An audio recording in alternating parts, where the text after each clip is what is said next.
I've lived alone for the past few years in a small apartment building. It's a quiet area, and I've always felt safe here. My days are pretty routine: work from home, take a walk in the afternoon, and spend my evenings watching TV or reading.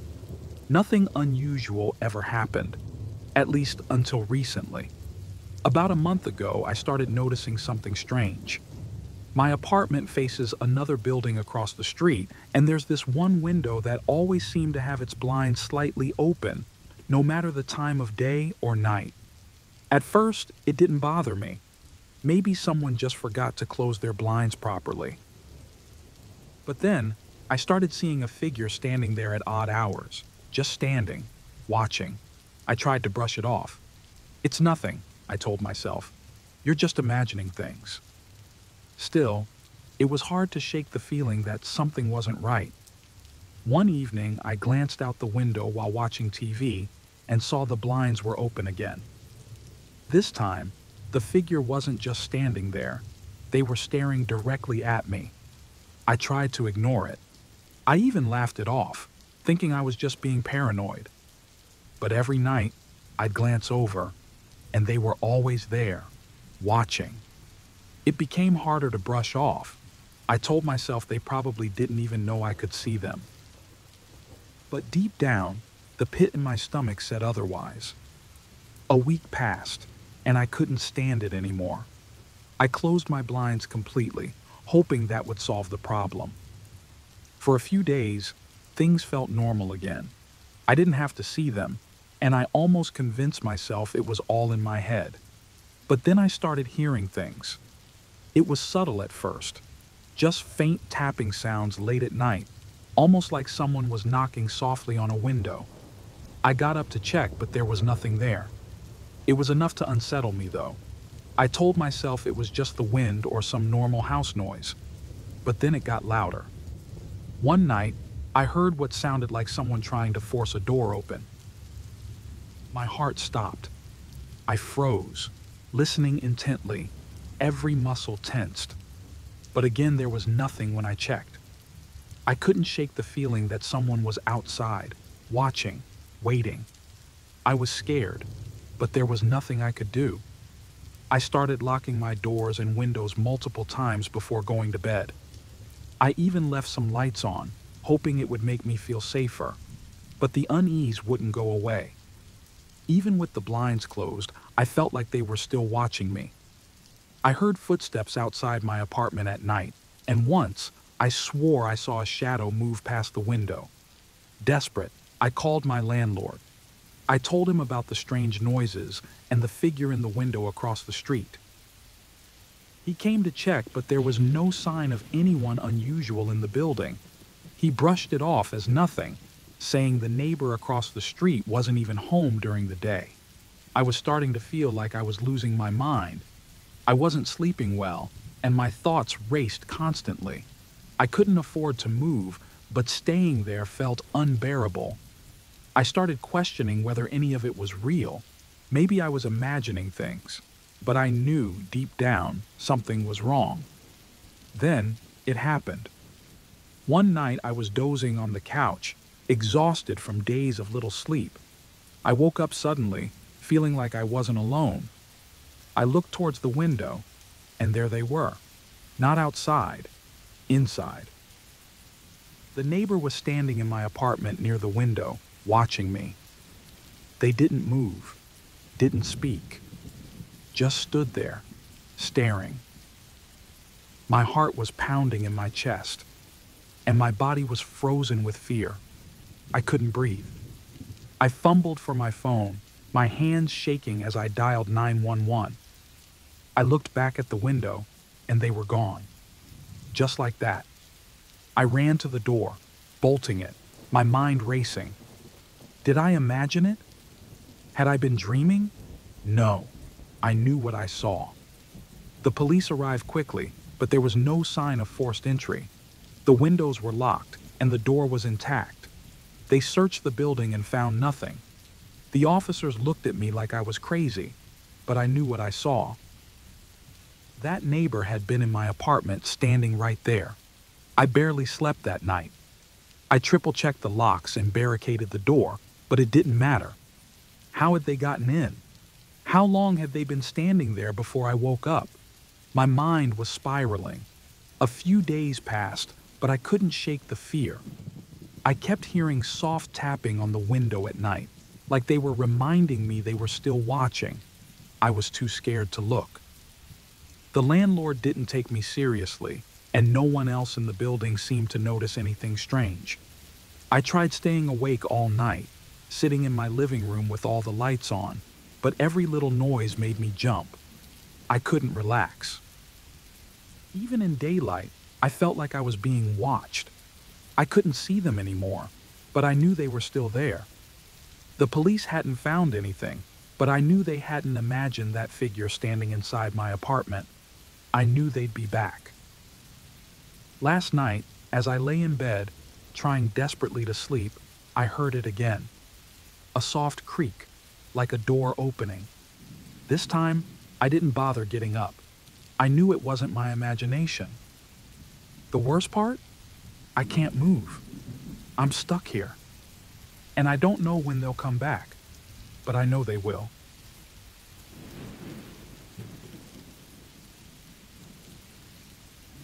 The friendly stranger. I'm not usually the kind of person who jumps to wild conclusions. I've always prided myself on being rational, the kind of person who reads horror stories on Reddit and just rolls their eyes at the irrational panic. I live alone, work from home, and generally keep to myself. It's a quiet life, predictable. My daily routine is simple: a quick morning coffee at the cafe down the street before diving into my work for the day. I enjoy my solitude. That was until one morning about 3 weeks ago. It started off like any other day. I was sitting at the cafe, nursing my coffee, scrolling through my phone when this guy sat down at the table next to me. He looked normal enough, probably in his early 40s, average build, glasses. He made small talk, commenting on the weather, asking about my day. We exchanged pleasantries, and after about 15 minutes, I got up to leave. But when I glanced back, I noticed him staring at me just a bit too intensely. I brushed it off as nothing. People stare sometimes, right? That's when things started feeling off. The next day, I went about my routine as usual.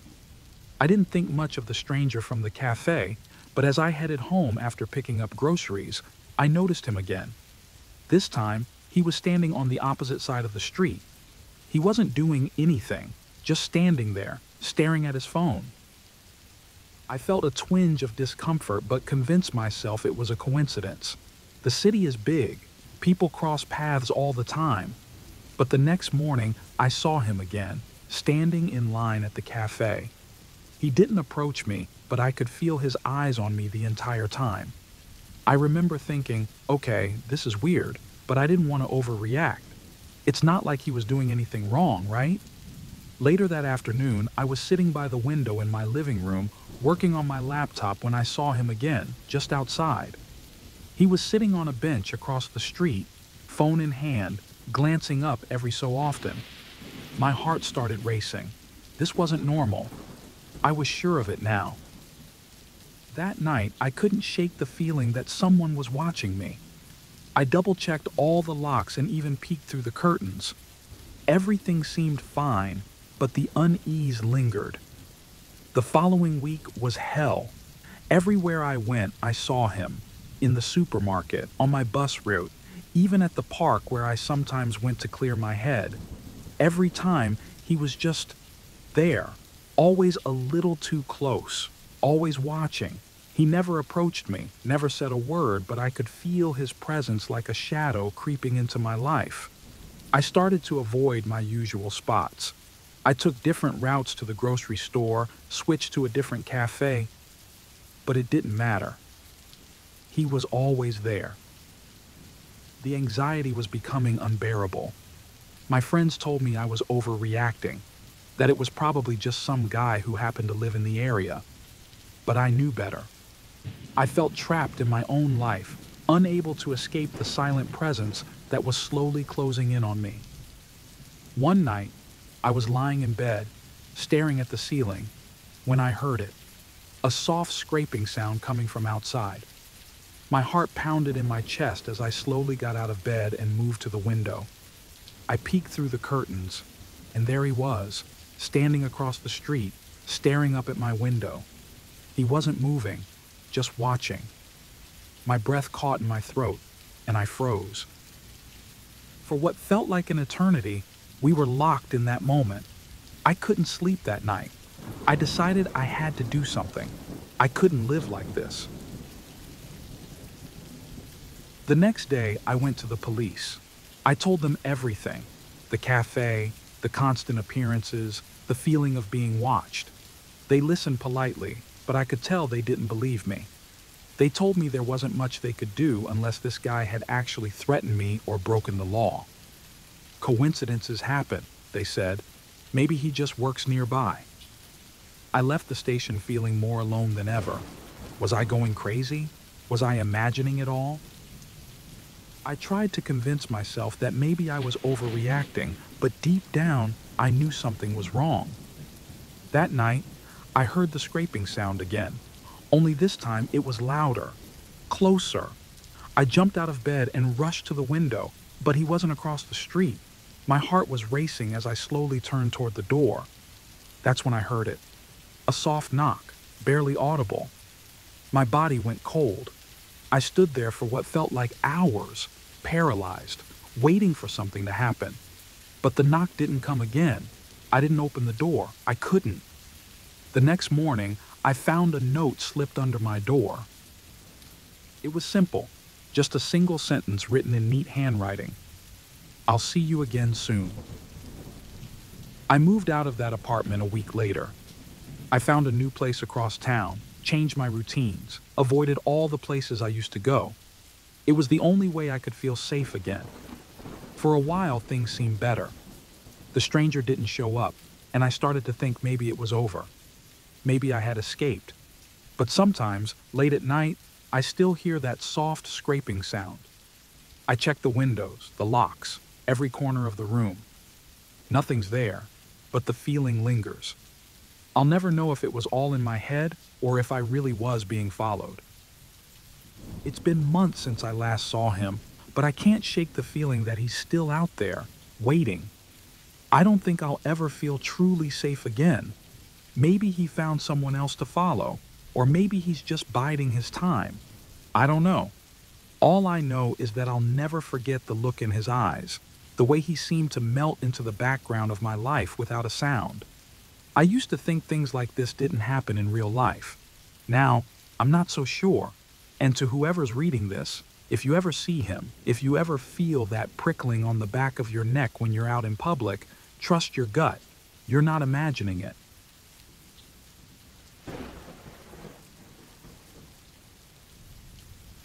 The online threat. I never thought something like this could happen to me.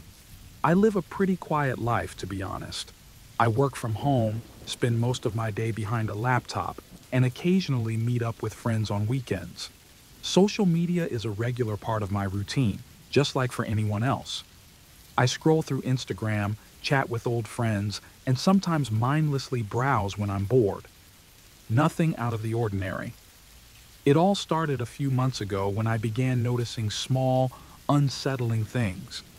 I'd hear footsteps on the landing outside my apartment, even though I knew no one lived on that floor. The sounds were faint, but always around the same time, late at night.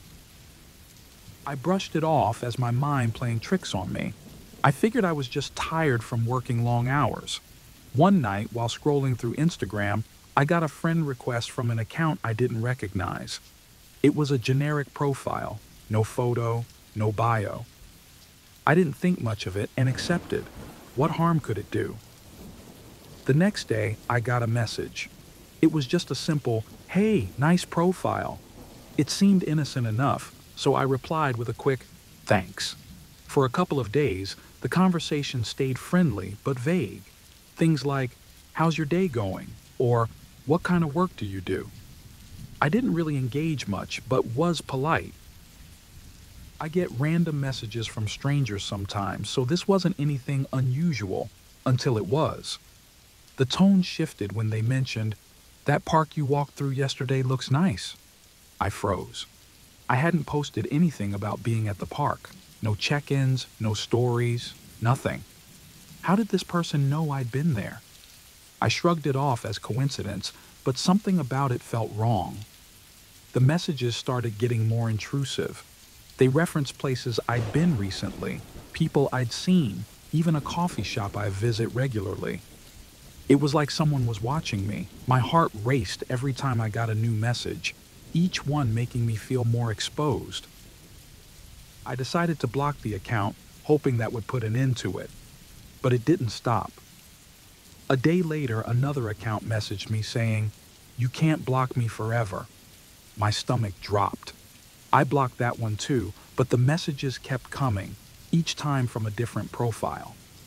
The messages were all the same, vague but personal, referencing my life in ways that no one should know. My paranoia grew. I stopped going out as much, always feeling like I was being watched. I started changing my routine, taking different routes to the grocery store, keeping my curtains closed all day. Then one night, I received a message that shattered any hope I had of this being a bad prank. It was a picture of the street outside my apartment, taken just minutes before. The message simply said, "I see you." I immediately called the police. They weren't much help. Without any real threats or concrete evidence, there wasn't much they could do. They told me to keep my doors locked and install cameras if I was that concerned. I felt dismissed, like they didn't take me seriously. But I knew this was real. Someone was watching me and they knew exactly where I lived. I took their advice and bought security cameras, installed extra locks, and rearranged my furniture so no one could see inside from the windows. Despite all of that, the messages kept coming. "Nice try, but I'm always watching," one said. I felt trapped in my own home, constantly on edge, waiting for the next message. It was affecting my work, my sleep, everything. I reached out to the police again, but they said there wasn't much else they could do unless something more concrete happened. Then the most horrifying moment came. I was sitting on my couch, scrolling through my phone before bed, when I received a notification from an Instagram account I didn't recognize. I opened it, and my blood turned cold. It was a live video.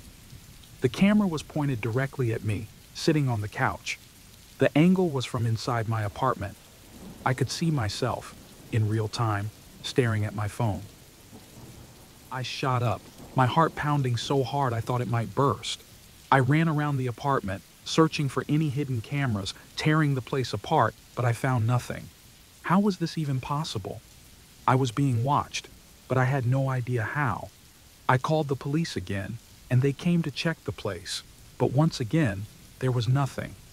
They left, and I was alone with my fear. I didn't sleep that night. I packed a bag and checked into a hotel the next morning, hoping to get away from whoever was doing this. I stayed there for a few nights, but even in the hotel, I couldn't shake the feeling that I was still being watched. My phone buzzed the next morning.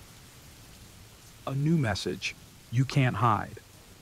I decided to go back to my apartment, determined to face whatever this was head on. I checked the security footage, but there was nothing unusual. I spent hours trying to trace the accounts sending the messages, but they were all fake, impossible to track. The police stopped taking my calls seriously, and I felt more alone than ever. Just when I thought I couldn't take it anymore, my phone buzzed again. This time, it was a video, a slow pan across the entrance to my apartment building. The message read, "I'll be seeing you soon." I moved back into my apartment, but the tension was unbearable. Every little noise made my skin crawl. I barely slept, constantly waiting for the next message. I stopped going out completely. The messages eventually slowed down, but the fear stayed. Even now, I feel like I'm being watched, no matter what I do. The police have stopped responding, saying there's nothing more they can do unless I'm physically harmed. But the damage is already done. I've thought about moving, changing my identity, but what's the point? I'll always feel like someone's watching me. Sometimes, when I look out my window at night, I can still feel eyes on me.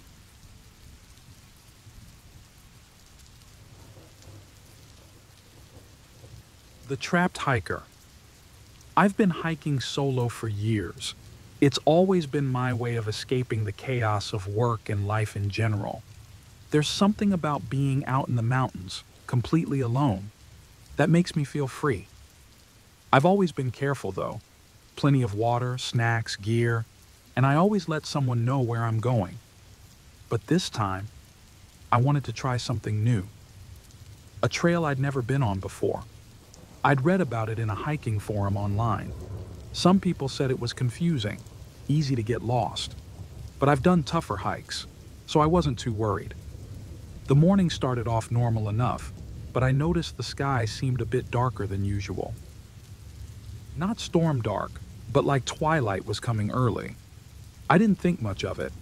I was excited to see where this new trail would take me, and honestly, the challenge of navigating something a little harder than usual made the whole trip more exciting. But not long after I set out, I noticed something strange. The woods were quiet. No birds, no rustling leaves, just silence.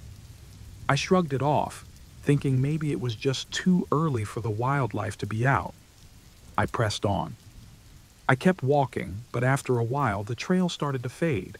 I checked my phone, but the GPS wasn't working right. The signal was weak, and the map wasn't updating. It didn't bother me at first. I've been through areas with poor signal before. I figured I'd eventually hit a clearer spot and everything would be fine. Hours passed though, and things weren't looking good. The sun was starting to set, and I hadn't seen any familiar landmarks. I backtracked, trying to retrace my steps, but everything started to look the same. My phone was down to 10% battery, and I couldn't get a signal to call for help. That's when the panic started creeping in. It was getting darker, and I had no idea where I was. The trail that had seemed so exciting that morning now felt like a maze I couldn't escape. Just as I was about to give up hope, I saw something in the distance. A cabin. It looked old and run down, but it was my only chance for shelter. Relief washed over me. Maybe someone could help, or at the very least, I could stay there for the night. But as I got closer, something about the cabin seemed off. I knocked on the door, but there was no answer. I called out, hoping someone was inside. Still nothing. The door was unlocked though, and with the sun almost gone, I didn't have much of a choice. I stepped inside. The air was musty, and it looked like no one had lived there for a while. But then, I saw things that made my stomach churn. There was food on the table, half eaten, a jacket slung over a chair, and a phone sitting right in the middle of the table. I picked it up, but it was dead. Maybe someone had just stepped out for a bit. I tried to calm myself down, but as the minutes ticked by, that uneasy feeling kept growing. I explored the cabin, looking for signs of life. There was no electricity, no running water, and the only light I had came from my flashlight. In one corner of the room, I noticed a door leading down to a basement. Something about it made my skin crawl, and I quickly turned away. Instead, I sat by the front door, convincing myself that whoever lived here would return soon. Then, the door slammed shut behind me. I rushed to the door and yanked at the handle. It was locked. From the outside, my heart started racing. I pounded on the door, calling out, but no one answered. Panic set in fast. I tried the windows, but they were nailed shut. The silence was broken by the faintest sound. Footsteps outside. Someone was there. I froze, listening. The steps were slow, methodical, like someone was deliberately walking around the cabin. I wanted to scream, to beg whoever it was to help me, but my throat was tight with fear. The flashlight in my hand started flickering. I grabbed a chair and hurled it at the window, desperate to break it, but the glass didn't shatter. The footsteps grew louder. I turned back to the door and pounded harder, screaming for help. But nothing. Then, the footsteps stopped. For a moment, everything was dead silent again. I held my breath, praying they'd go away, but then I heard it. The doorknob turning. Slowly, deliberately. Whoever was outside wasn't trying to get in. They were playing with me, drawing it out, letting me know they were in control. The knob stopped turning halfway, and I stepped back, trembling. Then, I heard it. A whisper. My name. I don't know how long I stood there, waiting. My mind was spinning. How did they know my name? I didn't recognize the voice, and it was too dark to see anything outside. Hours passed, or at least it felt like hours. No more footsteps, no more voices. But I was still trapped. I sat in the corner, knees drawn up to my chest, trying to think. Was the person outside ever real? Was I just imagining it? My mind raced with paranoia. Every creak in the old cabin made me jump. I felt trapped, like a rat in a cage. As dawn started breaking through the cracks in the windows, I heard it again. Footsteps. But this time, they weren't outside. They were coming from the basement. I sat frozen, staring at the door to the basement. I could hear the faint shuffling sound from below, but I didn't dare move. I kept telling myself to wait until daylight fully arrived. Once it was bright outside, I'd figure something out. But deep down, I knew it wouldn't make a difference. The footsteps from the basement continued, slow and steady, like someone, or something, was pacing beneath the floorboards.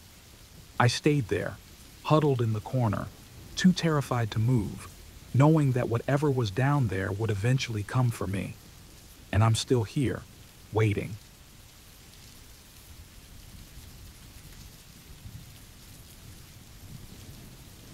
The Silent Passenger. I never thought I'd share this story, but it's been stuck in my head for weeks now. I'm hoping that writing it down will help me make sense of what happened. It was a normal night, nothing special. I work late shifts, and I usually take the bus home. I've done this for years, and honestly, I've grown to enjoy the peace and quiet of an almost empty bus late at night. It's nice to decompress after a long day, letting my mind wander while the city sleeps around me. The bus is usually empty by the time we hit the halfway mark. Sometimes there might be one or two other passengers, but most of the time, it's just me. I like sitting near the back where I can lean my head against the window and just zone out. Lately, though, something had been feeling off. It's hard to explain. Maybe it was just in my head, but every now and then, I'd hear something behind me, like the soft shuffle of feet or the faintest cough. But every time I looked back, the seats were empty. The bus always felt colder on those nights, but I brushed it off as exhaustion or the air conditioning being cranked too high.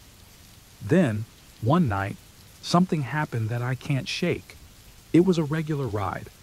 I boarded the bus, plugged in my headphones, and sat in my usual spot. I didn't pay much attention to the other passengers, if there even were any. A few stops in, I noticed someone sit directly behind me. Now, normally, this wouldn't bother me, but the bus was nearly empty. There were so many other seats. Why sit right behind me? I tried to ignore it. I told myself I was being paranoid, that it was just someone tired or distracted, but the longer I sat there, the more uncomfortable I felt. My skin started to prickle, and I could feel the weight of someone's eyes on me. I thought about turning around just to see who it was, but something stopped me. I didn't want to make eye contact, didn't want to acknowledge the person behind me. It sounds ridiculous, but I felt like if I did, something bad would happen. My heart was racing for no reason. I turned up the volume on my music, trying to drown out the anxiety, but it didn't help. I couldn't shake the feeling that I was being watched. After what felt like an eternity, I finally glanced over my shoulder, trying to be casual about it. But all I saw was a shadow, a figure, sitting perfectly still, staring straight ahead. No movement, no reaction to me looking back. It was like they weren't even there, just a statue in the seat behind me. I tried to convince myself that it was nothing. Maybe they were asleep. Maybe they just didn't care that I was there. But the longer the ride went on, the worse the feeling got. I kept stealing glances, each time expecting to see them move or shift in their seat, but they didn't. They just sat there, completely still. By now, we were nearing the end of the route, and everyone else had gotten off. It was just me and the silent passenger. The driver didn't seem to notice anything strange, and I started to feel completely alone, trapped on this bus with someone who wasn't acting right. My stop was coming up, and the thought of standing up, walking past this person, filled me with dread. I wanted to tell the driver, to ask if he'd seen the figure, but I didn't want to sound insane. What would I even say? Hey, the person sitting behind me is freaking me out because they won't move? Finally, the bus pulled to a stop. The doors opened with a hiss, and I knew I had to get off. My hands were shaking as I stood up. I didn't look back. I couldn't. Every step toward the front of the bus felt like it took a lifetime. I was hyper-aware of the figure behind me, wondering if they'd finally move, if they'd follow me off the bus. When I stepped onto the street, I turned back, expecting to see the figure watching me from the window, but they weren't there. The bus pulled away, disappearing down the road, and I was left standing on the sidewalk, completely alone. I looked around, half expecting them to have followed me off, but the street was empty. No one was there, just me, under the dim streetlights. The walk home was short, but every sound, the rustle of leaves, distant footsteps, made me jump. I kept looking over my shoulder, convinced I was being followed, but there was never anyone there. I tried to shake it off, telling myself I was overreacting, that I'd let my imagination run wild. But the feeling of being watched didn't leave me, even when I reached my apartment and locked the door behind me. For days, I couldn't stop thinking about that night. I started taking different routes home, longer ones, more crowded ones. I never saw that figure again, but I couldn't forget them either. The memory stuck with me, like an itch I couldn't scratch. I've tried to rationalize it. Maybe they were just a tired commuter, someone who didn't notice me at all. Maybe I was projecting my own fear onto an innocent stranger. But something about that night still haunts me. The way they sat so still, the way I felt like I was being watched the whole time. I don't know. I'm sharing this here because I don't know what else to do. Has anyone else experienced something like this? Am I just overreacting, or was something seriously wrong with that person? Even as I write this, I can't shake the feeling of eyes on me, like I'm not really alone.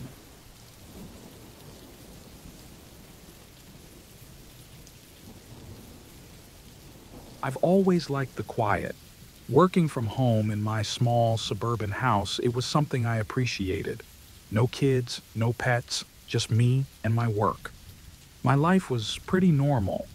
I'd wake up, have coffee, work through the day, and relax in the evenings with a book or a show. Nothing special.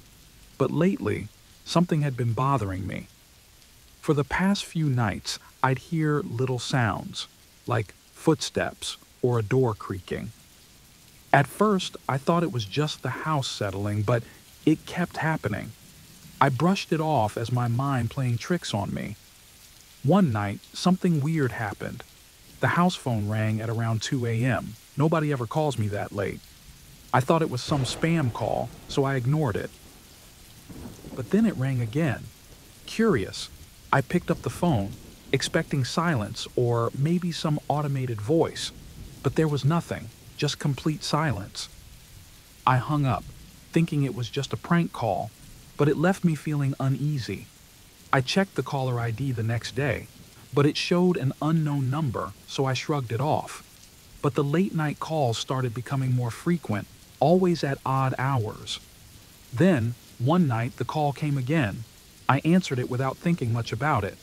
Dead silence. I felt that familiar knot of discomfort in my stomach, so I hung up quickly. This time, I checked the caller ID immediately, and my heart nearly stopped. The call had come from my own home phone line. I stared at the screen, unable to make sense of it. How could my phone be calling itself? I tried to rationalize it. Maybe it was a glitch in the system. It had to be. But the fear was there, gnawing at me. I unplugged the phone from the wall, hoping it would stop. I sat back down, trying to calm myself, but just as I was beginning to feel a little more in control, the phone rang again. I froze. How could it ring? I had just unplugged it. The caller ID still showed my own number. I knew I couldn't ignore this anymore. Grabbing a flashlight, I started to check the house, room by room. The tension was unbearable. My footsteps echoed in the silence, and I couldn't shake the feeling that I wasn't alone. The kitchen was clear. I checked the bedrooms. Nothing. Each time I walked, I thought I heard something behind me, like the faintest shuffle of feet, but every time I turned around, there was nothing. The house was small, so it didn't take long to check all the rooms. No sign of anyone. But the unease kept growing. I kept hearing faint noises, and every time I convinced myself it was just my imagination, the phone would ring again. Silence on the other end every single time. And then I made a chilling discovery. The phone in the living room was off the hook.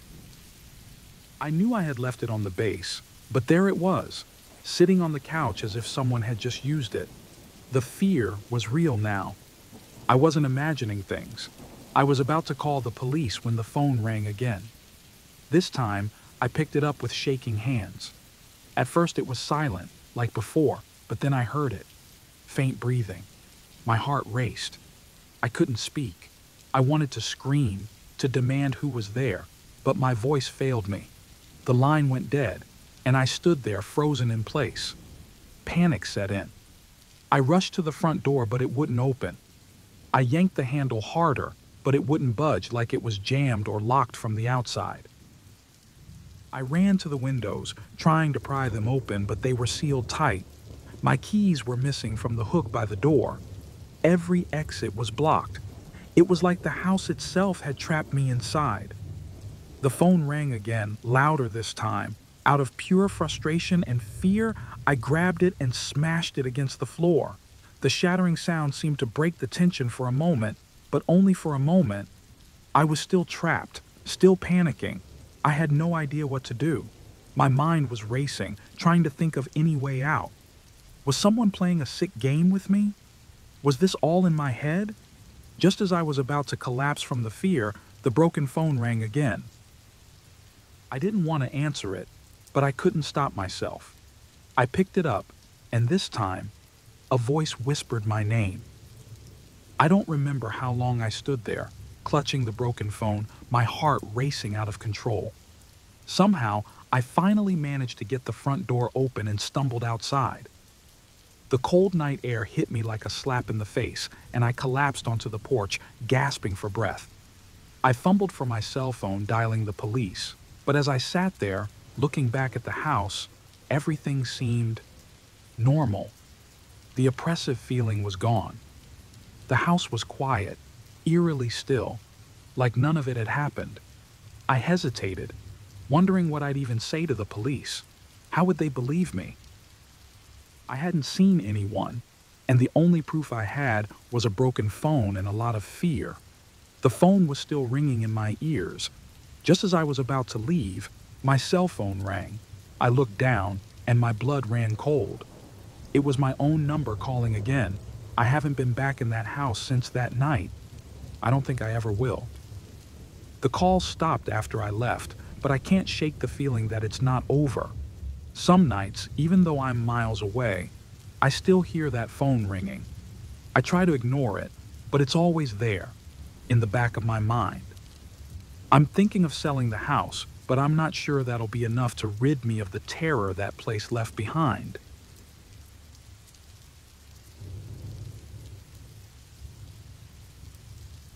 The Vanishing Neighbor, posted by You Redacted. I've lived in my house for about 5 years now. It's a quiet neighborhood, mostly retirees and young families. It's the kind of place where people wave but don't ask questions. Everyone keeps to themselves. I like that. Well, I liked it. My next door neighbor, Mr. Henderson, is an old man in his 70s, I think. He's one of those people who has a strict routine. Every morning, like clockwork, he'd go for a walk at 7 a.m., rain or shine. Then he'd spend time in his garden, trimming the bushes, pulling weeds. We didn't talk much, just exchanged a few waves or a polite good morning. He always seemed like the type of guy who wanted to be left alone. But one day, I realized I hadn't seen him for a while. His morning walks stopped, no gardening.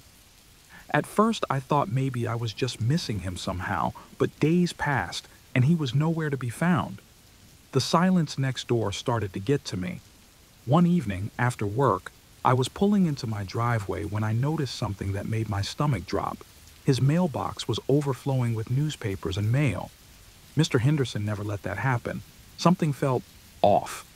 I brushed it off, though. He probably went on a trip, right? But the feeling wouldn't go away. A few more days went by, and the mail pile kept growing. I knocked on his door, no answer.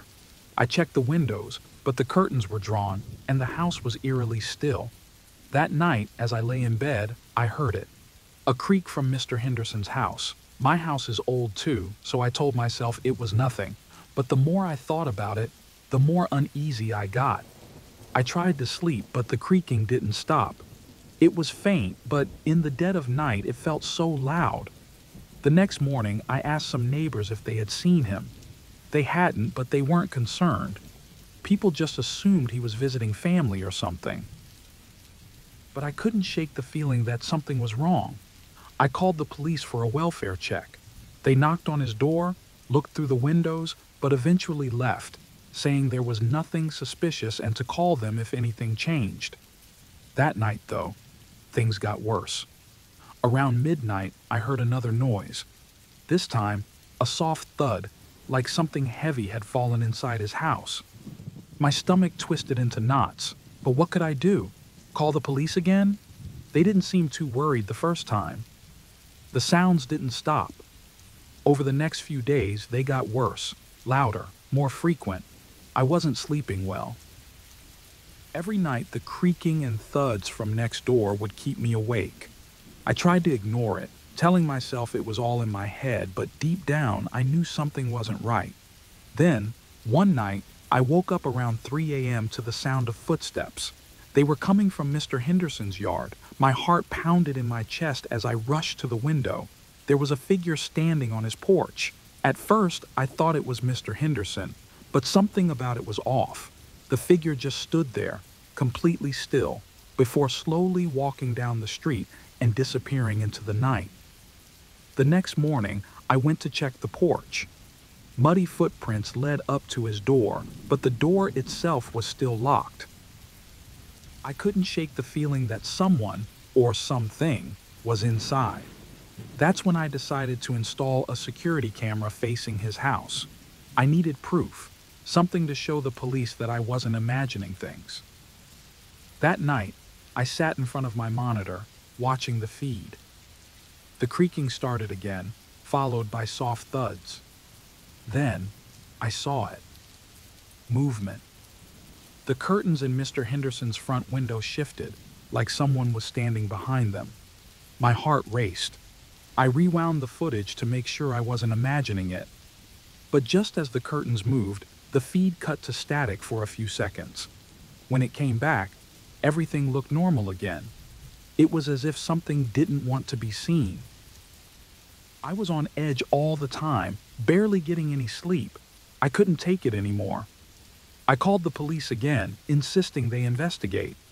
This time, they knocked on Mr. Henderson's door, and to my shock, it opened.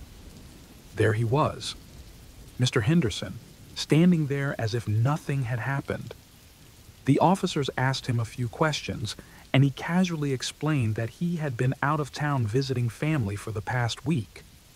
He apologized for not letting anyone know. I was speechless. None of it made sense. How could he just show up like that? I asked him about the newspapers, the noises, the muddy footprints, but he brushed it all off, claiming the newspaper delivery had been late and that the house made noises sometimes. But there was something in his eyes that wasn't right. His hands were shaking slightly, and I noticed a small, fresh cut on his cheek. He smiled, but it didn't reach his eyes. I knew something was wrong, but no one believed me. Things went back to normal after that. Mr. Henderson resumed his morning walks, and the noises stopped. But I couldn't let it go. I started avoiding him, too freaked out to even wave anymore. There was something wrong with him now, something that didn't fit. One evening, I was walking past his house when I glanced at his window and froze. Behind the curtain, I saw a silhouette. It wasn't Mr. Henderson. The figure was too tall, too thin. My heart skipped a beat. I stared, trying to make sense of it, but then the silhouette disappeared. I don't feel safe here anymore. I've been thinking about moving. I don't know what happened to Mr. Henderson, but I'm convinced that whatever's in his house now, it isn't him. I lie awake at night, listening, wondering if it's already too late. And here's the thing that keeps me up. I'm not sure if Mr. Henderson ever really came back at all.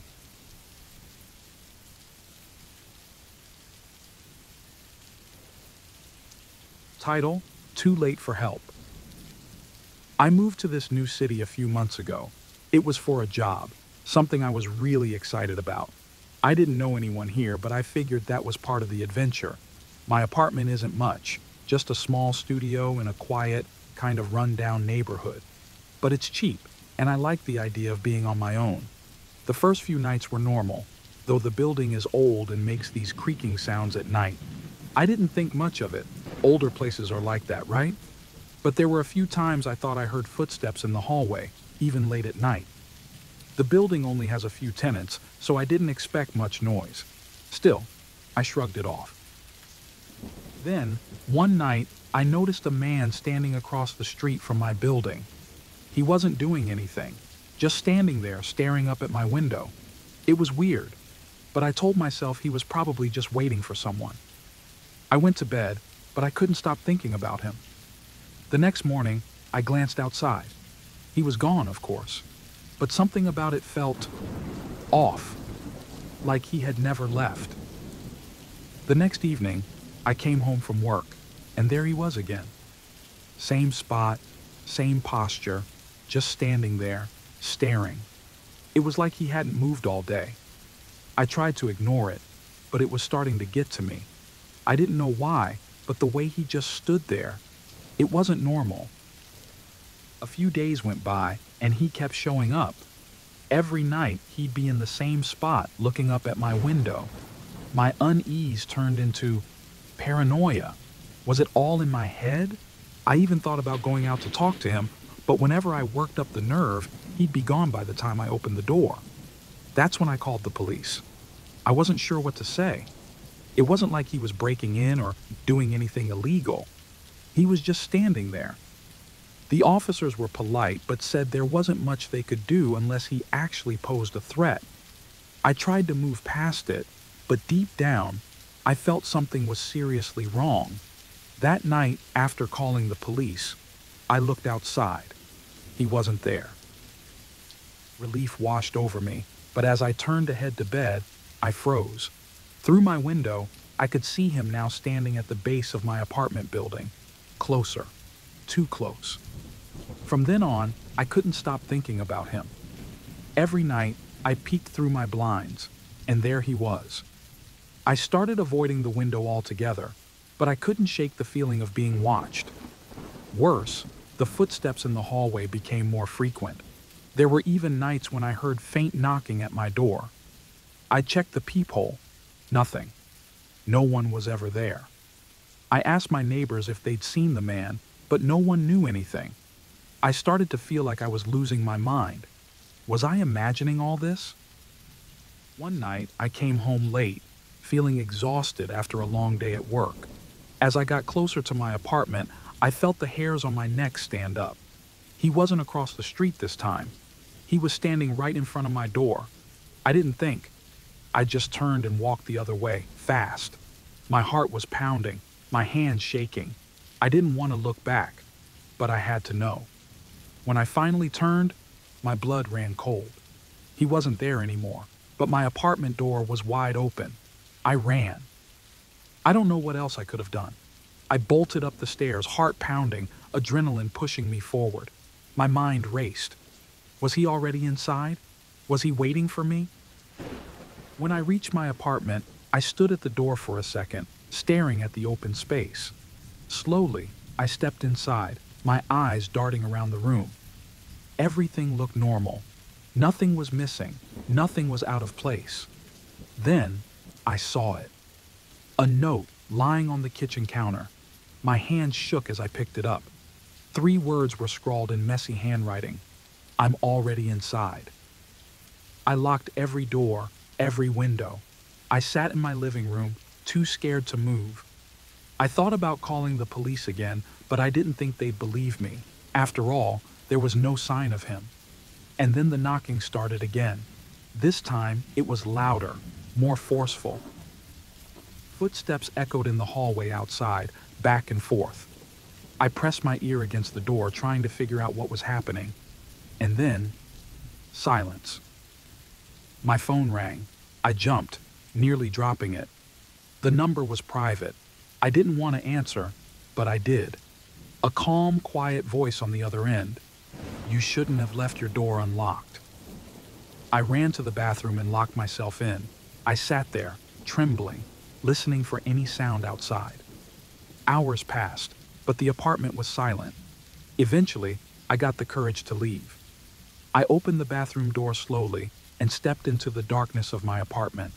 No one was there. At least, that's what I thought at first. Then, I heard it. Faint breathing. It was coming from under the bed. I froze. My mind went blank, trying to figure out what to do.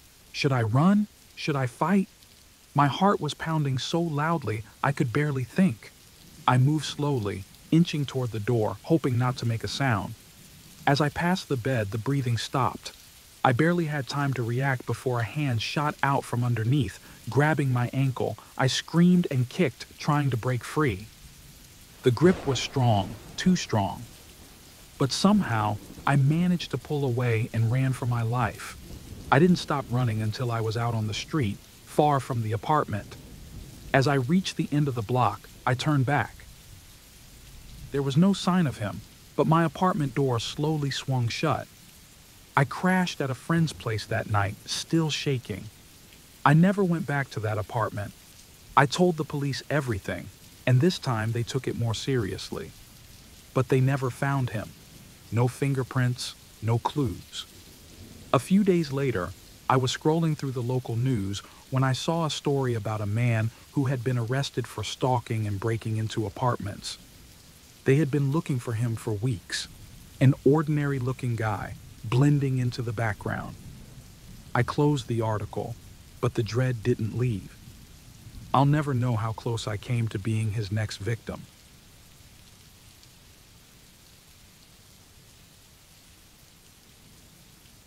The silent phone call.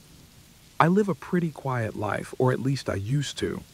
I work from home, which makes things easier since I don't have to deal with a long commute or an office full of people. I've been in my apartment for about 2 years now. It's small, but it's enough for me. Most nights, I sit at my desk, work a bit, watch some shows, and call it a night. But for a while now, things have felt, off. It started with small things. Footsteps in the hallway outside my apartment late at night. My building is old, so sounds travel. But these footsteps were different. Slow, deliberate. They'd stop outside my door sometimes, and I'd wait, heart pounding, for a knock that never came. Sometimes I thought I heard faint voices, but it was always too muffled to make out. I figured it was just the neighbors and didn't think much of it. I've always been pretty rational, not the type to jump to conclusions.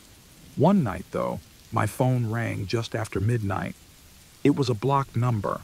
I reached for it, but the ringing stopped before I could answer. Weird, but I didn't think anything of it. Wrong number, probably. Then the calls started coming more often. At first, I didn't care. Late night calls happen. I ignored them. But they kept coming. Always blocked. Always late at night. No voicemail, no message, just silence when I picked up. It was unnerving, but I told myself it was a prank. I wasn't scared. Not yet. One night, I stayed up late on purpose, waiting for the call. It came at 12:15. I answered immediately, but there was nothing. No sound, no background noise, just silence. I said, "Hello?" several times, but nothing. Then, just as I was about to hang up, I heard a faint click. Whoever it was had hung up, and my stomach dropped. Someone was doing this on purpose. I changed my number the next day, convinced that would be the end of it. For a couple of days, things were quiet. No calls, no weird sounds outside my door.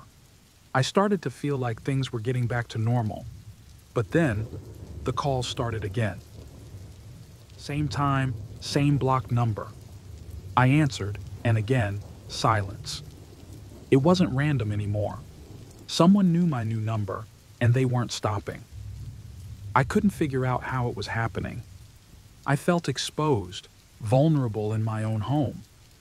I double-checked the locks every night and even installed a small security camera outside my door. I was jumpy, on edge, losing sleep. My friends said it was probably nothing, some bored kid messing with me. But deep down, I knew it wasn't that simple. One night, around 2 a.m., I woke up to my phone buzzing on my nightstand. I reached over, but my hand hit empty space.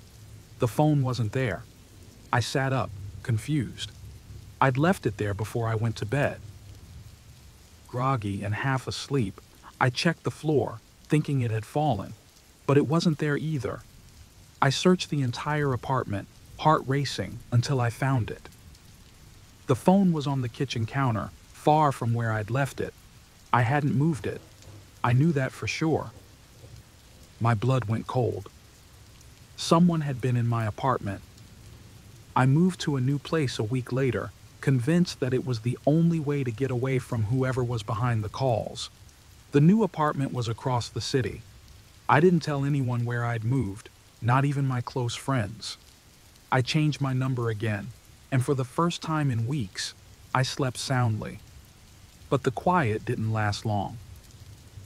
A few nights after I moved, the phone rang again. Blocked number. I didn't answer. I couldn't.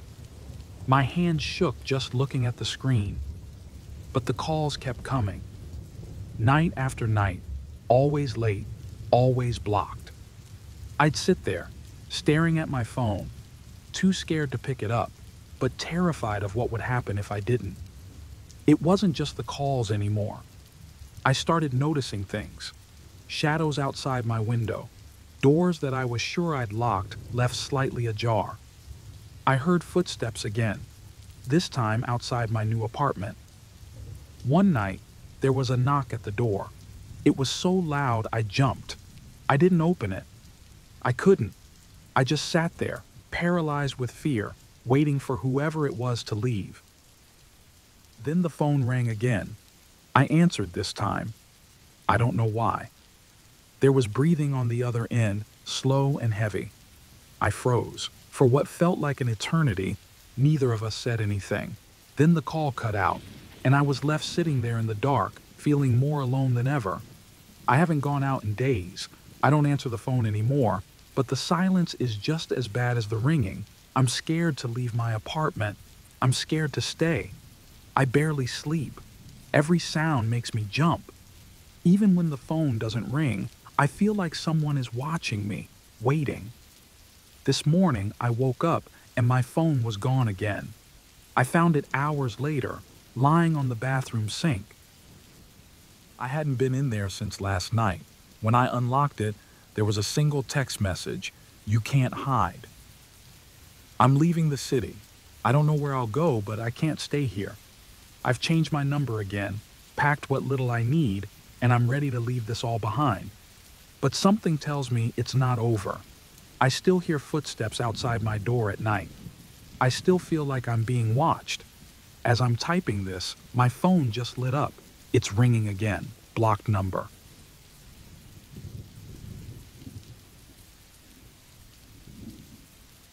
It's been a few weeks since this happened, but I still can't shake the feeling. I've been debating whether to share this story, but I figure maybe writing it down will help me process what happened. It was a normal night, or at least it started that way. I was driving home from work, like I always do. My life is pretty ordinary. Standard office job, quiet suburban life, nothing out of the ordinary. Lately, though, I've been feeling a bit off. You know how sometimes you feel like you're being watched? That unsettling sensation that someone's paying more attention to you than you'd like. I chalked it up to stress, just my mind playing tricks on me. I'd started to notice little things, like a car following me a bit too closely, or headlights in my rearview mirror staying on me longer than normal. Nothing too weird, right? One night, I passed a police car, and for no reason at all, I felt a wave of irrational fear. I hadn't done anything wrong, but my heart started pounding. It was like my body knew something was coming, even though my mind didn't. When I got home that night, I noticed the same police car slowly driving past my house. I shrugged it off, told myself I was being paranoid. But something didn't sit right with me. A few nights later, I was leaving work late. It was around 10 p.m. and the streets were almost empty. As I made my usual turns, I noticed a car behind me. At first, I didn't think much of it, but when I took a detour down a quiet street, the car followed. That's when the anxiety started to creep in. I tried telling myself it was just a coincidence, but then the lights started flashing, red and blue. I pulled over immediately, my heart racing. The officers approached my car cautiously, which struck me as strange. I rolled down my window and asked if something was wrong. One of them, a tall guy with a serious look on his face, asked me to step out of the car. He said I matched the description of someone they were looking for. I was confused, completely blindsided. I've never been in trouble with the law, so this felt surreal, but I did as they asked. They asked for my ID, and I handed it over, expecting them to check it and let me go. But things escalated. Another police car pulled up, and then another. I started to panic. They handcuffed me, saying it was for safety reasons. Safety? I hadn't done anything. That's when I realized this was serious. They actually thought I was someone else, someone dangerous. I overheard the officers talking. They mentioned something about a suspect involved in a violent crime, and how I looked just like them. My stomach dropped. I tried to explain, to plead that it was a mistake, but they didn't seem interested in listening. My heart was pounding in my chest, and all I could think about was how fast this was spiraling out of control. I'd read stories about people being wrongfully imprisoned, or worse. It didn't matter that I was innocent. I felt completely powerless. They put me in the back of the police car while they ran my information. I just sat there, trying to breathe, trying to keep my head from going to the darkest places. But all I could think about was how my life could be over, just like that. I didn't know how long I sat there, but every minute felt like an hour. I overheard one of the officers talking to another, and their tone wasn't reassuring. It felt like they had already decided I was guilty. After what felt like forever, one of the officers came back. He didn't say anything at first, just stared at me like he was trying to read my face.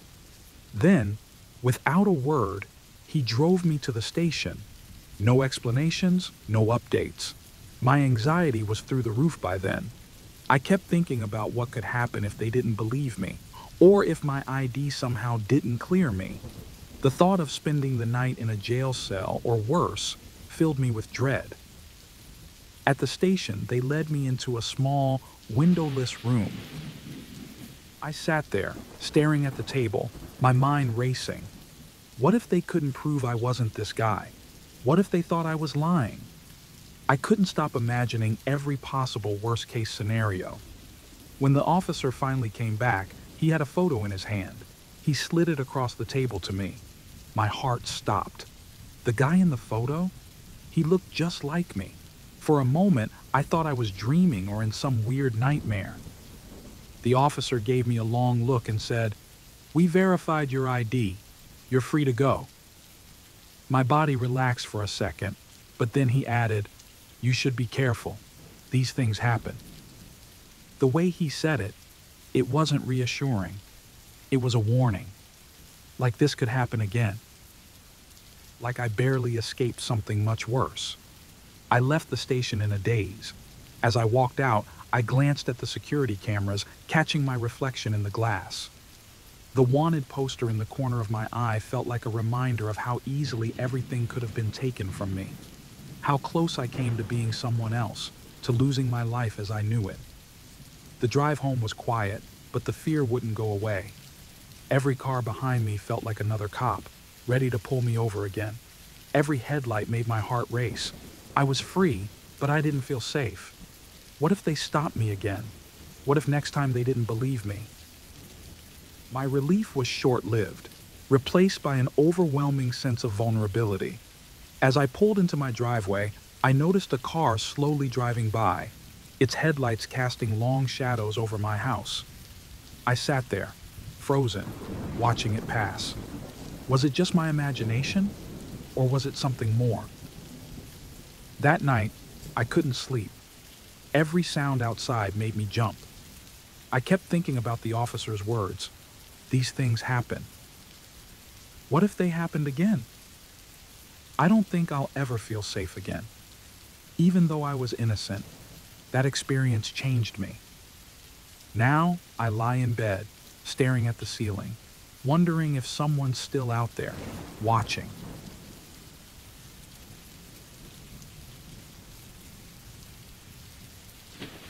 The locked car. It was one of those long days at work, the kind that drains every bit of energy from you. I remember it was a Friday night, and by the time I finally got done, the office parking lot was completely empty. Normally, I leave earlier with the rest of my coworkers, but tonight it was just me and a lot full of dark, silent cars. I should have taken it as a warning, but I was too tired to think straight. I walked to my car, feeling relieved that the week was finally over. I pulled out my key fob, pressed the unlock button, but nothing happened. I tried again. Still nothing. No lights, no click. The battery must have died. Great. My frustration bubbled up, and I yanked on the door handle, hoping for some miracle that it wasn't fully locked. Of course it was. A chill ran down my spine, and not just because of the cool night air. Something about the situation felt off. Here I was, locked out of my car in an empty parking lot, alone. It made me uneasy, but I told myself to relax. I just needed to call roadside assistance and wait. I dialed roadside assistance, gave them my location, and was told it'd be about 45 minutes. Fantastic. I sat down on the curb near my car, scrolling through my phone, trying to pass the time. Every now and then, I glanced around the lot. There was nobody else here, but for some reason, I couldn't shake the feeling that I wasn't alone. About 10 minutes later, I heard footsteps. My heart skipped a beat, and I looked up to see a man walking toward me from the far end of the parking lot. He was wearing a dirty jacket and jeans that were a little too short. As he got closer, something about his smile made me uneasy. It was too wide, too forced, like he was trying hard to seem friendly. "Hey, need some help?" he asked, his voice a little too casual. I felt my guard go up instantly. "No thanks, I've got help on the way," I replied, trying to sound polite but firm. He didn't leave. He just stood there, staring at me. His eyes were intense, almost like he was studying me. Something wasn't right. "You sure? I'm pretty good with cars," he said, his tone feeling off. There was something rehearsed about it. I stood up, putting a little distance between us. "Really, I'm fine. They'll be here soon." But he didn't move. Instead, he took a step closer. The parking lot was too quiet, and I realized with a sinking feeling that no one else would be coming through here for hours. My pulse quickened. I started thinking about what I'd do if this went bad. My car was locked. My phone was in my hand. But would that stop him? He tilted his head slightly, still staring at me with that too wide smile. "It's dangerous out here.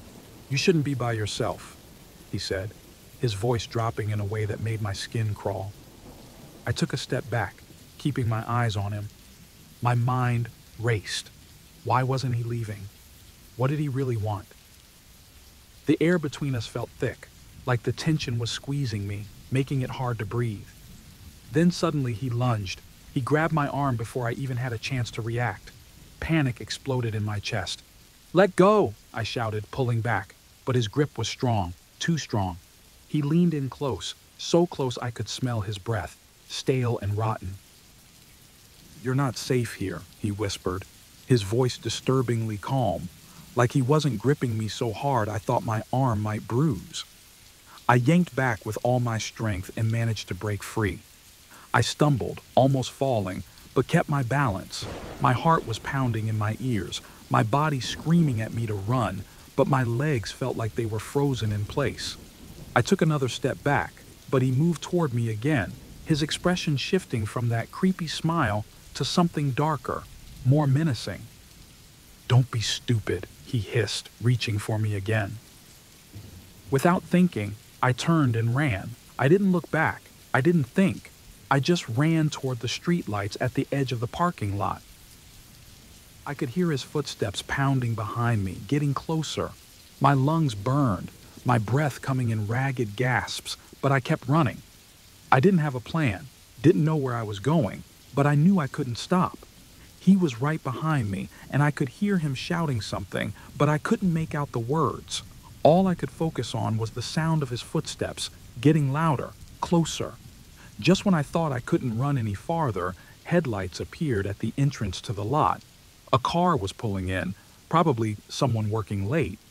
I waved my arms, screaming for help, and the car slowed down, the driver's side window rolling down.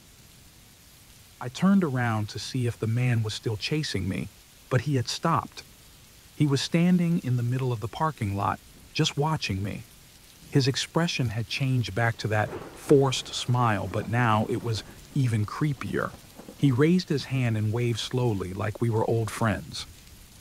The car pulled up next to me, and the driver asked if I was okay. I nodded, still trying to catch my breath. I glanced back one more time, but the man was gone, vanished into the shadows.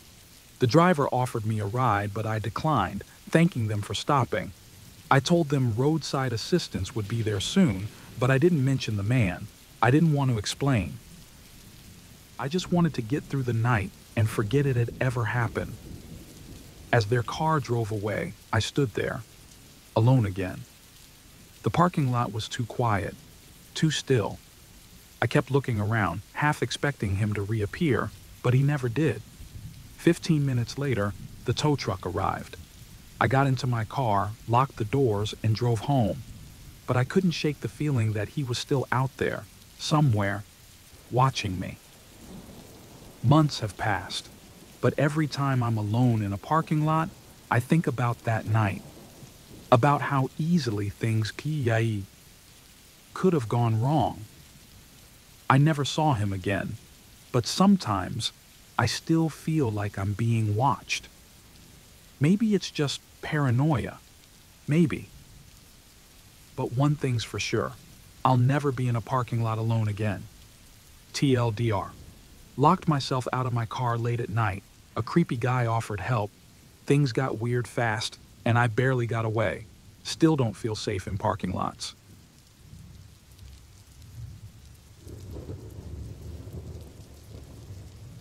I had just gotten home after an exhausting day at work, somewhere around 10 p.m. It was one of those days where everything went wrong, the kind that leaves you desperate to collapse on the couch with a glass of wine and forget the world exists. I parked in front of my house, turned off the engine, and grabbed my things, barely able to keep my eyes open. I always have the same routine when I get home. I leave the keys in the door while I step inside, toss my bag on the floor, then lock up behind me. But tonight, something felt off. I don't know how to describe it exactly. It's like when you walk into a room and can sense something isn't right, even if you can't figure out why. As I stepped inside, I paused for a second, listening. Everything was quiet, but I couldn't remember hearing the usual clink when I locked the door. I shook it off, blaming my exhaustion, and turned back to lock up. But the keys weren't in the door. I blinked, confused. I was sure I'd left them there. I always do. I felt around in my bag, checked the kitchen counter, the coat rack, nothing. My heart began to race. Maybe I'd dropped them outside, but when I checked, there was nothing on the front step. That's when the panic started to set in. I began tearing through the house, looking in all the obvious places, then the not-so-obvious ones. My mind was running wild. Had someone taken them? I quickly locked all the windows and double-checked the doors. The thought of someone being inside my home was terrifying, so I started checking under the bed, behind the shower curtain, even inside closets. Every noise made me jump, even though I kept telling myself it was just the house settling, but the keys were still nowhere to be found. I sat down in the living room, heart pounding in my chest, trying to think. I must have dropped them, right? Maybe I'd put them somewhere without realizing, but that didn't make sense. I retraced my steps again, starting from the door, then around the house. It felt like I was losing my grip on reality, questioning every move I'd made. Suddenly, a loud thud echoed from upstairs. I froze. My brain immediately went into overdrive. Was someone upstairs? I hadn't heard anyone come in. I hadn't seen anything strange. But the thought was already planted. What if someone had gotten in? What if they were still here? Grabbing the kitchen knife, I forced myself to move. Each step up the stairs felt like it was taking an eternity, my ears straining to hear any other sounds. The house was too quiet. When I finally reached the top, I had to stop and catch my breath before opening the bedroom door. Nothing. I checked everywhere, under the bed, in the closet. Nothing was out of place. But then I saw it.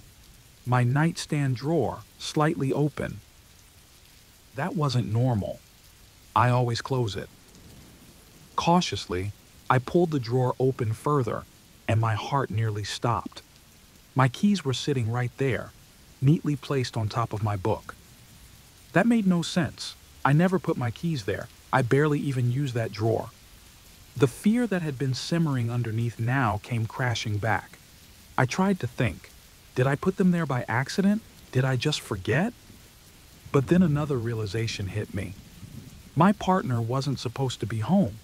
They were out of town on a work trip, supposed to be gone for 2 more days. I walked out into the hallway and saw their shoes by the front door. Shoes that hadn't been there earlier. My mind was spiraling. Had they come home early without telling me? But I would have heard them come in, right? I grabbed my phone to call them, but it went straight to voicemail. My heart was racing now, and I started pacing the house, checking the windows and doors again. Everything was locked, but the fear wouldn't leave. I felt trapped in my own home. Should I call the police? But what would I even tell them? That I couldn't find my keys, and then I found them on my nightstand? I sent my partner a frantic text, hoping for an explanation, but as soon as I hit send, my phone died. No charger in sight. Then I heard it, the front door unlocking. Footsteps. I froze, my heart pounding so hard I thought it might burst out of my chest. I was about to hide when I heard my partner's voice, calling my name. I rushed downstairs, knife still in hand, and found them standing there, looking confused. "Why didn't you tell me you were coming home early?" I blurted out, my voice shaking. They looked at me, startled. "I came home earlier to grab something I forgot. I must have left the keys on your nightstand by mistake. I'm sorry I didn't call. I figured I'd be back before you noticed." Relief washed over me, but it didn't last. Something still felt wrong. We headed to bed, and I tried to relax, telling myself I was just overreacting. But as I was getting into bed, I noticed something odd. Their shoes by the door. They were dry. It had been raining earlier that evening. I wanted to ask, to say something, but I didn't. Maybe I was just tired. Maybe I was reading too much into things. But as I lay there, staring at the ceiling, my mind wouldn't stop spinning. The unease was still there, gnawing at me. Something still didn't feel right.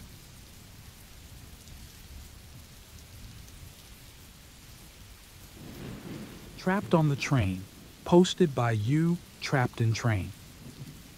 This happened a few months ago, and I wasn't sure if I should share it. After reading some stories on here, though, I feel like I'm not alone. It still feels ridiculous when I think back, but I swear this really happened to me. Introduction.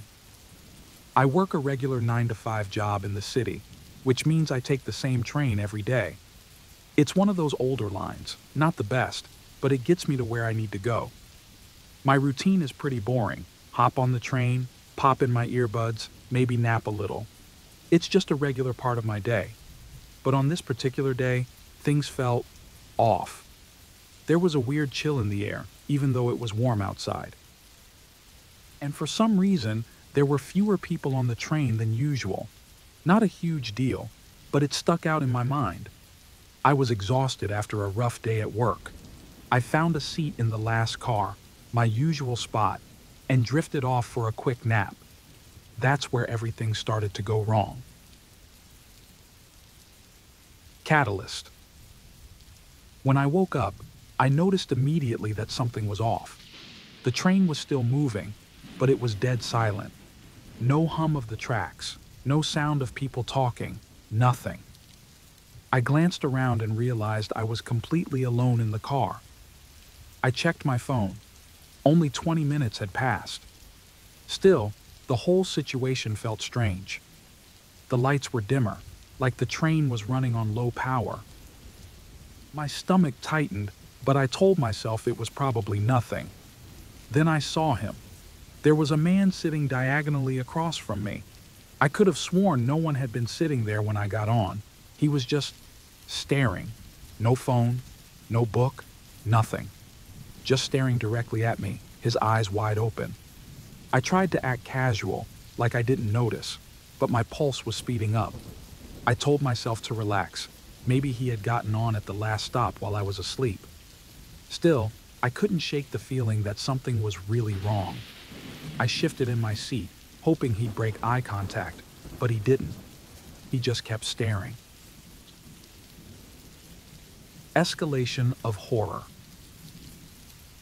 At that point, I decided I needed to get out of that car. The whole thing felt too weird. I stood up slowly, trying not to seem panicked. I grabbed my backpack and walked toward the door that connected to the next car. The door wouldn't open. I tried again. Nothing. It was locked. Panic started to rise in my chest. I pressed the emergency button by the door, thinking it might unlock something or alert someone. Still nothing. I glanced back at the man. He was still sitting there, but now he had leaned forward slightly, like he was watching my every move. His head was tilted and there was a small, unsettling smile creeping onto his face. My breath was coming in short bursts now. I turned back to the door and slammed my fist against it, harder this time. It was like the train had sealed me in. No sounds, no signs of help, nothing. Then I heard footsteps. Slow, deliberate. I turned around and the man was standing now, walking toward me.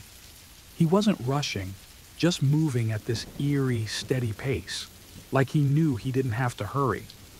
I pounded on the door again, shouting, but it felt like the walls were swallowing my voice. No one could hear me. I was trapped with this man, and he was getting closer. Climax.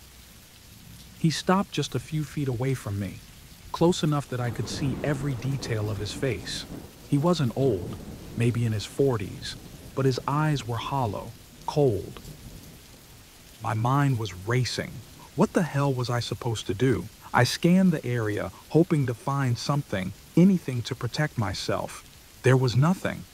I clutched my backpack like it could somehow shield me, but I knew it wouldn't do much. He didn't say anything at first, just kept staring, his expression unreadable. My heart was pounding so loud I thought I might pass out. Then he spoke. "You dropped this." I blinked. He was holding my wallet. I didn't remember dropping it. It must have fallen out of my pocket at some point, but I didn't care. Something about the way he was holding it, the way he smiled as he held it out to me, made my skin crawl. I wanted to take it and run, but I couldn't bring myself to move. Suddenly, the train jerked, and I heard the screeching of brakes. We were slowing down, thank God. The man didn't react. He just stood there, still holding my wallet, his eyes fixed on me. As soon as the door slid open, I bolted. I didn't even think about where I was or if it was my stop. I just had to get out. Falling action. I ran out onto the platform, my heart pounding in my ears. It wasn't until I reached the station exit that I realized I had left my wallet with him. But I wasn't going back for it. No way. I finally felt like I could breathe again, but when I glanced back at the train, he was standing in the doorway, watching me. The doors closed, and the train disappeared into the night. Conclusion. I haven't seen him since that night. I switched train lines, got a new wallet, and replaced all my cards. But I can't shake the feeling that he's still out there, watching. A few days after it happened, I started getting strange emails. No message, no signature. Just the subject line, "You dropped this." I don't know how he got my email, but I can't shake the feeling that it's not over.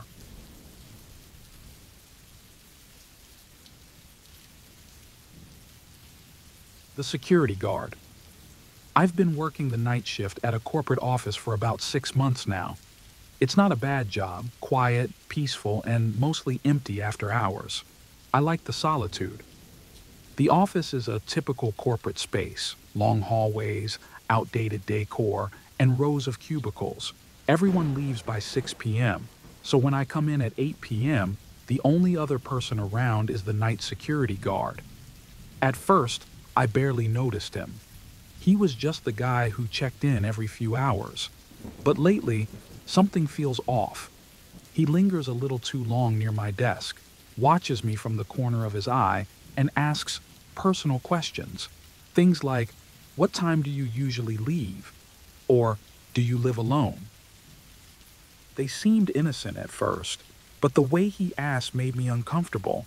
And then there were the little things. I'd come in for my shift and notice my chair was slightly moved, or a pen wasn't where I left it. It was small stuff, but I'm the only one in the office at night. No one else should be in there. One night, everything changed. I got up to use the bathroom around 1 a.m. As I passed the security desk, I saw the guard looking at something on his phone. Out of the corner of my eye, I saw it. It was a picture of me. I froze for a second but kept walking. My heart was racing. Why would he have a picture of me? I tried to convince myself I was being paranoid, but I couldn't shake the feeling that something was very wrong. After that, I started paying more attention. He seemed to know my routine, when I took breaks, where I parked, even what time I'd leave. He started showing up in places he didn't need to be, like near the break room when I was getting coffee. I tried telling myself it was just a coincidence, but every time I caught him looking at me, my stomach tightened. One night, I came into work, and my office chair was pulled out slightly, like someone had been sitting there. My computer was on too, the screen glowing in the dark. I know for a fact I had turned it off before I left the night before. My paranoia was growing. Was he coming into my office when I wasn't there? I needed proof. So I bought a small hidden camera and set it up facing my desk. I felt ridiculous, but I couldn't ignore the feeling that something was going on. For the next few nights, Nothing happened. I started to wonder if maybe I had imagined everything, but on the fourth night, when I checked the footage, my blood ran cold. There he was, the guard. At 3 a.m., he unlocked the door, came into my office, and sat at my desk. He went through my papers, looked at my computer, and even opened my drawers. He spent about 20 minutes there, just going through my things. Then he got up, locked the door, and left, like nothing had happened. I couldn't believe it. He'd been doing this for weeks, maybe longer. I felt sick. I knew I had to quit. There was no way I could keep working there knowing what he was doing. But when I looked closer at the footage, something caught my eye. Before he left, he placed something on my desk. A keychain. My keychain. The one I thought I'd lost weeks ago. My hand shook as I realized he must have taken it and then returned it. The next night was my last shift. I didn't tell anyone what I'd found. I just needed to get out of there. I planned to clear out my desk and leave without making a scene. As soon as I walked into the building, though, something felt wrong. The air was thick with dread, and the lights flickered faintly. The security guard wasn't at his desk, which only made me more anxious. The night dragged on, every small sound making me jump. My heart pounded as I packed up my things, trying to move as quickly as possible.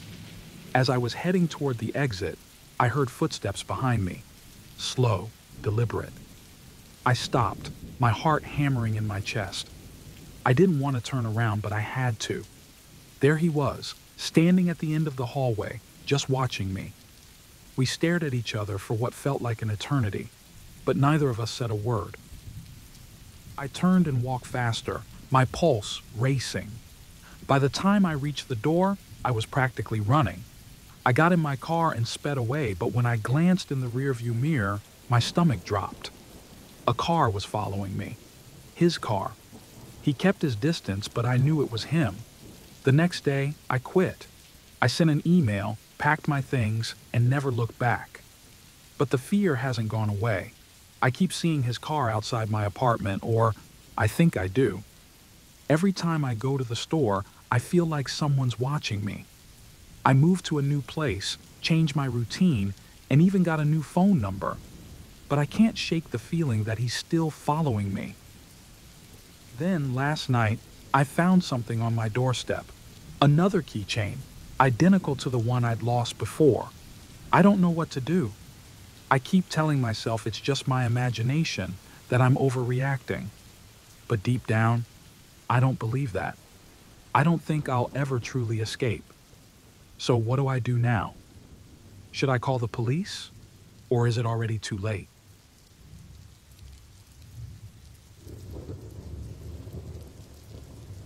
The stranger at the window. I live alone in a quiet suburban neighborhood. It's one of those places where nothing ever happens, where the most exciting thing is when someone's lawn gets overgrown. I work late, usually coming home after dark, and my nightly routine is pretty simple. I throw together some dinner, watch TV for a bit, and then head to bed. That's how it's been for months, and nothing ever felt strange until recently. It started small. A couple of nights, I thought I heard noises outside, like faint tapping on the windows or creaking floorboards that didn't make sense. I shrugged it off. Old houses make sounds, right? But the thing that really got to me was the feeling that I was being watched. My living room has these large windows that face the street, and sometimes, while watching TV, I'd catch myself glancing out, like I expected to see something. I didn't know what it was at first, but the feeling was there, creeping in the back of my mind. There's an empty house directly across the street from me. It's been vacant for a few months now. I never thought much about it until one night, while staring absent-mindedly out the window, I saw something. There was a dark figure standing in the window of the house, just staring in my direction. I froze. At first, I thought maybe I was seeing things. It was late, after all. But when I blinked, the figure was gone. I tried to laugh it off, convincing myself it was just a shadow or maybe a trick of the light, but it didn't sit right with me. The next night, it happened again. I saw the same figure, but this time I could make out more details. Long hair, a hooded jacket, just standing there, completely still, looking straight at me. My heart started racing, but I didn't move. I didn't want to draw attention to myself. After a few minutes, I forced myself to look away, pretending like nothing was wrong. I thought about telling someone, maybe a friend, but I didn't want to sound crazy. Who's going to believe me if I say someone's been standing in an empty house staring at me? The following day, I talked to my neighbor about the house. I casually asked if they'd seen anyone going in or out of it. They looked at me like I was nuts. That place has been empty for months, they said. No one's been there since the old tenants moved out. When I pressed them further, they did mention seeing the lights on once or twice, but they chalked it up to faulty wiring. That didn't make me feel any better. Every night after that, I saw the figure again. Sometimes it stood farther back in the house, other times right up close to the window, but it never moved. It just watched. I started losing sleep, waking up in the middle of the night, expecting to see it right outside my own window. The worst part was the sounds. Small, almost unnoticeable taps on my windows, the soft creak of floorboards where no one should be. I'd lie in bed, staring at the ceiling, trying to convince myself I was imagining it. I couldn't take it anymore. I called the police, explained that someone might be squatting in the house across the street, or worse, watching me. They sent someone over, checked the place out, but found nothing. It's empty, they said. No signs of anyone living there. They were polite but firm, suggesting I might be stressed or overworked. But I knew what I saw. The figure kept coming back. Night after night, it was there. I started keeping my curtains shut, but even then, I could feel it. The watching. It made my skin crawl, and I couldn't explain why. I thought maybe I was losing my mind. I tried to reason with myself. Maybe someone really was squatting there, but wouldn't the police have found them? One night, I heard a loud bang outside my front door. I bolted out of bed, heart pounding, and checked the peephole. Nothing. No one was there. But the sound, it was so loud, I couldn't have imagined it. I spent the rest of the night sitting in my living room, every noise making me jump. I barely slept. The next night, I decided I had to know. I couldn't live like this anymore. I grabbed a flashlight and went outside, walking straight toward the house. It was late, and the street was dead silent. My footsteps echoed as I crossed the road. When I reached the front door, it was unlocked. I hesitated, but pushed it open. Inside, it was freezing. The air smelled stale, like the place hadn't been touched in years. Dust covered everything, but something felt off. I couldn't put my finger on it, but it felt like someone had been there recently. I walked through the house, shining my flashlight into each room. Empty. The place was completely abandoned. I was about to leave when I heard it, a soft creak behind me, like someone stepping on a loose floorboard. I whipped around, but no one was there. Then, I heard it again, breathing, close enough that I could feel it. Panic shot through me, and I ran, stumbling out of the house and back to my own. I locked every door and window, my hands shaking. I sat in the dark, listening, too scared to move. Every sound seemed louder, more threatening. Hours passed, and nothing happened, but the dread didn't go away. It just sat there, heavy in my chest. At dawn, I finally dared to check the window again, and there it was, the figure, but not in the house across the street. It was in my yard, standing completely still, staring right at me. I'm sitting here now typing this, not sure what to do. I don't know if I should call the police again. It's just standing there, not moving, not leaving. Has anyone else experienced something like this? Should I be worried? I think I just heard footsteps on my porch.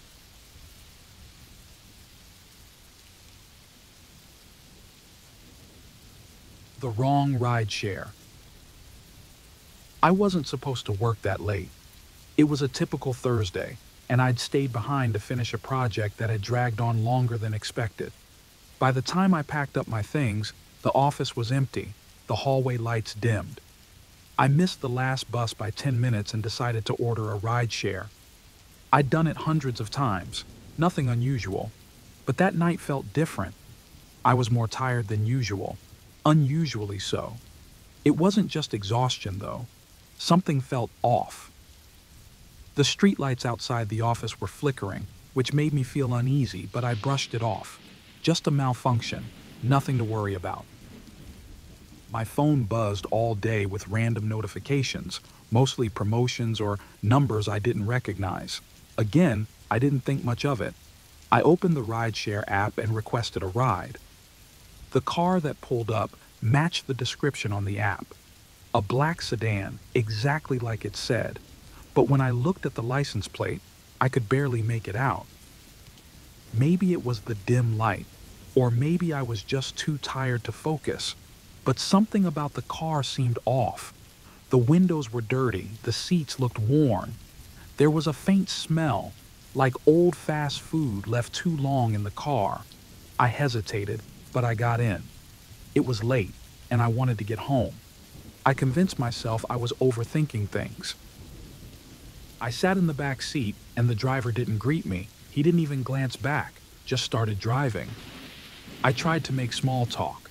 It's something I always do to make things less awkward. "Hey, long night for you too?" No response. He kept his cap pulled low, hiding most of his face. I thought maybe he just wasn't in the mood to talk, which was fine. But then the route started to change. The app showed a different direction from where we were going.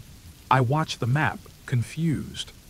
I think we're supposed to turn left here," I said, trying to sound calm. No answer. The driver didn't even acknowledge that I spoke. I looked at my phone again, trying to cancel the ride, but the app wouldn't load. The signal was fine, bars full, but the app wouldn't work. That's when I started to feel real fear. I reached for the door handle, casually at first, hoping to crack the window for some air. It didn't budge. I tried again, pulling harder. The door was locked and I noticed the child locks were on. I was trapped. We were heading down unfamiliar streets now, industrial areas I'd never been through before. The buildings were mostly dark, some abandoned, graffiti covering the walls. There was no one around, no traffic, just the sound of the car's engine and my heartbeat pounding in my ears. I started to panic. I kept looking at the driver's hands on the wheel. They were pale, knuckles tight, fingers trembling slightly. Something was wrong. I pulled my phone out and tried to text a friend, but every time I hit send, the message failed. No data, no signal, though my phone showed bars. I wanted to scream, but my throat felt tight. I couldn't think straight. I leaned forward. "Can you let me out here?" I asked, trying to keep my voice steady. "I think I'll just walk the rest of the way." The driver didn't even flinch. He kept driving. That's when I looked up and caught his eyes in the rearview mirror. They were dark, empty. He didn't blink. I sank back into the seat, my body cold with fear. There was no way out. I tried to remember the streets we had passed, but everything looked the same. Gray, lifeless, like a nightmare I couldn't wake up from. Suddenly, the car sped up. We were moving faster, taking sharp turns that threw me against the door. I held onto the seat, my mind racing with ways to escape. The roads grew narrower, darker. The buildings gave way to empty lots and rows of abandoned warehouses. No one was around. If something happened, no one would find me. I thought about smashing the window, but my hands were shaking too much to even try. Every second felt like a countdown to something terrible. Then, up ahead, I saw it. A red light. It was the first stop we had come to in what felt like hours. The car slowed down. This was my chance. I didn't have time to think. As soon as the car rolled to a stop, I lunged for the door handle again, yanking it as hard as I could. The door clicked open, and I threw myself out onto the pavement. I hit the ground hard, rolling onto my side, but I didn't stop. I scrambled to my feet, breathless, and ran to the sidewalk. My heart was pounding in my chest, but I didn't look back. I didn't want to see him, didn't want to know if he was coming after me. I kept running until I reached a 24-hour diner. The bright lights felt surreal, like stepping into a different world. Inside, I tried to explain what happened, but the staff just looked at me like I was crazy. My words didn't come out right, and I must have looked like a mess, clothes torn, bruises forming where I'd hit the ground. I pulled out my phone to show them the ride, but when I opened the app, the ride was gone. No history, no driver profile. It was as if the ride never happened. I sat there for a while, trying to calm down, my hands shaking uncontrollably. None of it made sense. I called a friend, but I couldn't explain it clearly. The shock was too much. As I prepared to leave, my phone buzzed again. I looked down at the screen.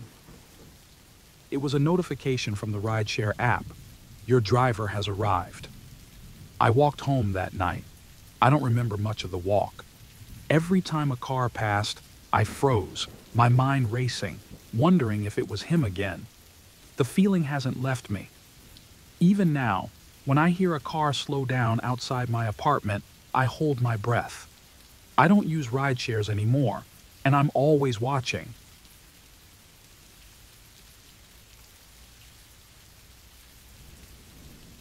Too late to stop them. I never thought something like this would happen to me. I live in a quiet, boring suburban neighborhood, the kind where everyone keeps to themselves, and the loudest noise you hear is someone mowing their lawn on a Saturday morning. I work from home, and the solitude is perfect for my lifestyle. It's not exciting, but I've always liked it that way. Until recently. A few weeks ago, I started noticing odd noises coming from my neighbor's house. It wasn't loud, just the occasional shuffling or a door closing late at night. I didn't think much of it at first. Houses make noise, right? But the thing is, I rarely ever saw my neighbor. They never came outside. No chatting by the mailbox, no gardening, nothing. And then I began noticing something else.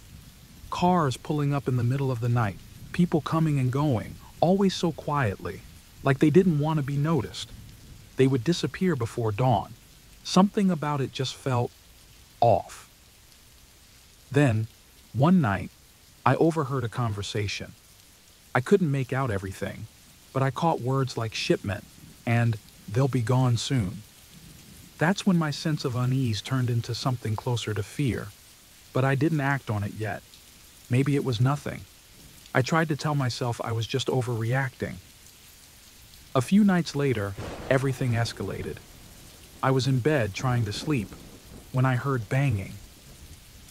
Not normal house noises. This was heavy, like furniture being dragged across the floor. My heart started pounding, and I had this sudden, overwhelming feeling that something terrible was happening next door. I got up and looked out my window. That's when I saw him. A man just standing in the driveway, staring right at my house. He didn't move for what felt like an eternity. Then he turned and disappeared into the darkness. That was it. I called the police. I didn't know what was going on, but I told them it was suspicious, that there were strange noises and people coming and going at all hours. They sent an officer out, but after a quick look around, he told me everything seemed fine. Probably nothing to worry about, he said before driving off. But it didn't feel fine. I was relieved in the moment, but that didn't last long. The next night, the activity at my neighbor's house ramped up even more. Cars were coming and going, and I swore I heard faint voices, distressed voices. My stomach was in knots, but what could I do? I had already called the police, and they hadn't taken it seriously. Over the next few days, things only got worse. Every night, I'd lie in bed, too scared to sleep. Every little noise made me jump. I became hyper aware of everything happening outside. And then, one night, I saw it. I peeked through the curtains just in time to see a group of men loading something or someone into a van. It was quick, but I'm certain I saw someone struggling, tied up. My heart raced, and I froze. I should have called the police again, but I couldn't. I was too terrified. The paranoia consumed me. I felt like I was living in a nightmare. I tried convincing myself that maybe I was just imagining things, but deep down, I knew something awful was happening.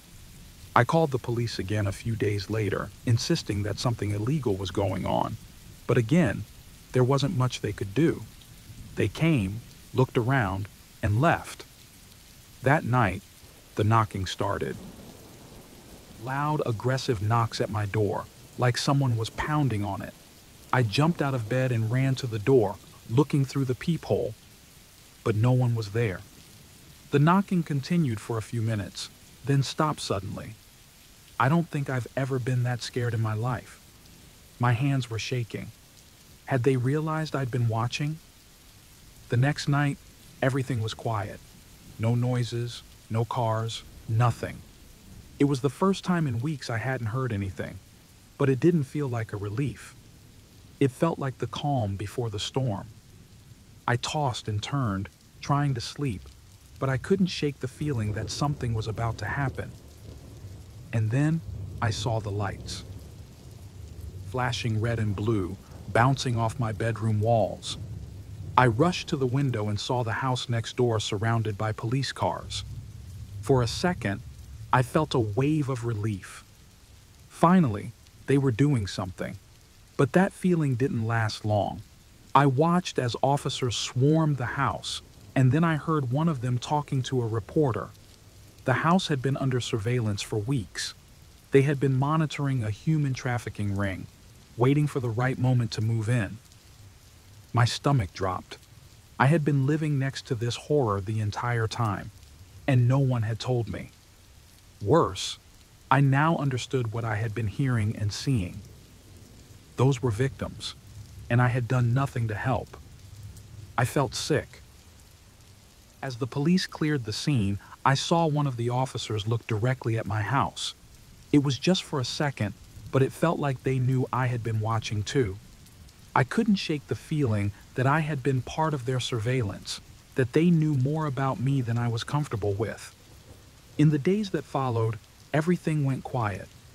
The neighborhood felt different, like a dark cloud had settled over it. I couldn't stop watching the news, reading every detail about the trafficking ring. The more I learned, the worse I felt. I hadn't known the full extent, but I should have done something sooner. The guilt weighed on me. Then, one night, I heard a knock on my door again. My heart raced as I opened it, but no one was there.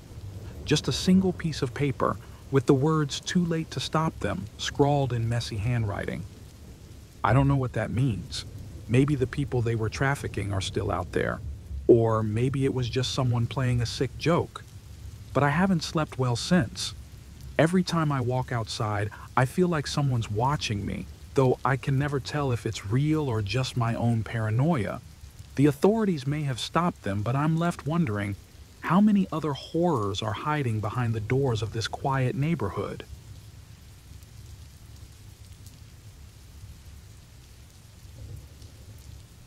I don't usually share these kinds of stories, but after what happened to me a few weeks ago, I feel like I need to warn others. Maybe it'll help someone else avoid what I went through. I'm a 28-year-old woman, and I live in a small city where I work in marketing. My life is pretty standard. Lots of hours at work, the occasional night out with friends. Nothing too exciting.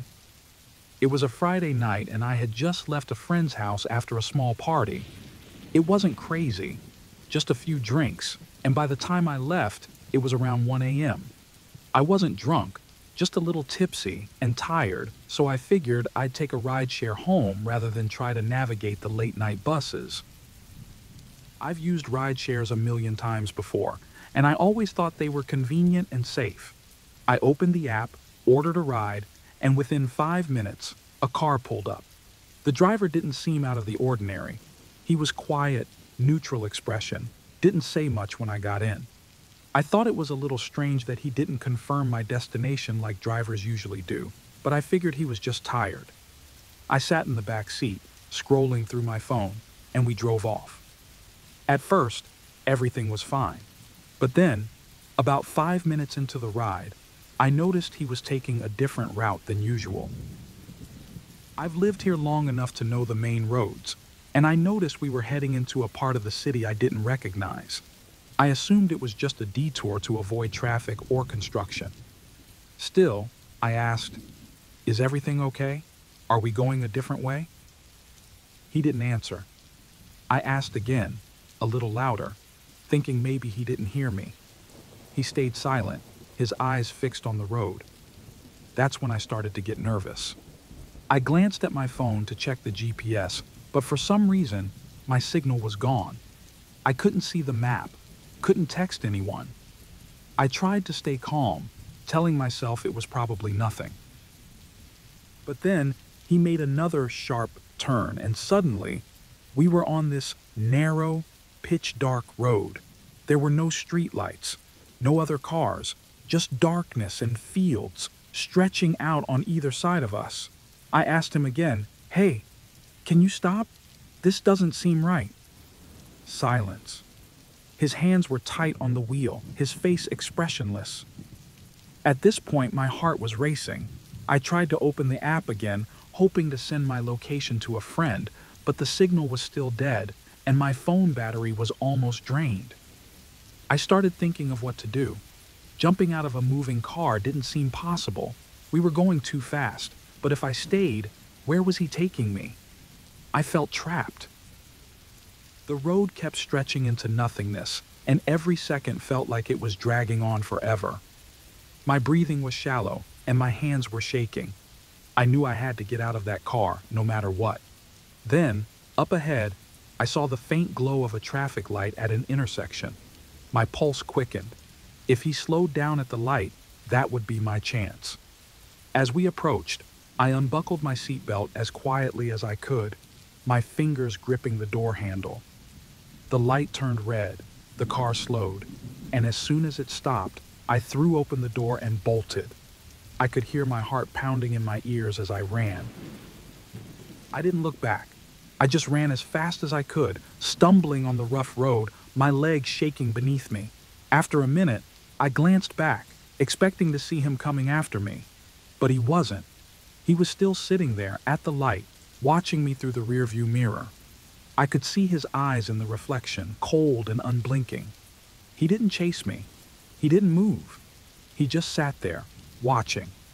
I kept running, not knowing where I was or how far I had to go. There were no houses, no lights, nothing but fields on either side. My phone finally died, and I was completely cut off. I had no idea how far I had run, but eventually, headlights appeared in the distance, coming from the opposite direction. I waved my arms, desperately trying to get the car to stop. It slowed down, and for a second, I felt relief. But then I realized it was the same car. Somehow, he had circled around and was now creeping toward me again. The headlights blinded me, and I stumbled back, almost falling into a ditch by the side of the road. He slowed down but didn't stop. Instead, he just inched toward me, forcing me to the side of the road. I ran again into the dark fields, not looking back. I don't know how long I ran, but eventually I reached a gas station. I stumbled inside, breathless, and begged the cashier to call the police. I was a mess, shaking, barely able to get the words out. When the police arrived, they checked the area, but the car was gone. I tried to explain what happened, but even as I told them, it all sounded so unreal. They checked the rideshare records, but according to the app, the car I described never picked me up. There was no trace of the ride. Weeks have passed since that night, and I haven't used a rideshare since. Every time I see a car like the one from that night, my stomach drops.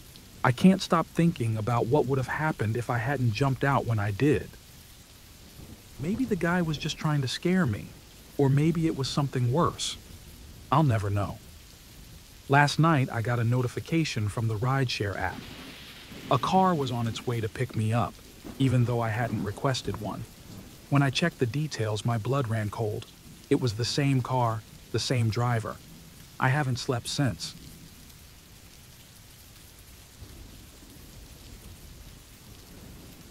Too late to run. I'm not really sure where to start, but I need to get this out. It feels like if I tell someone, maybe it'll make sense. Or maybe someone can help. I don't know. I just need to write it down.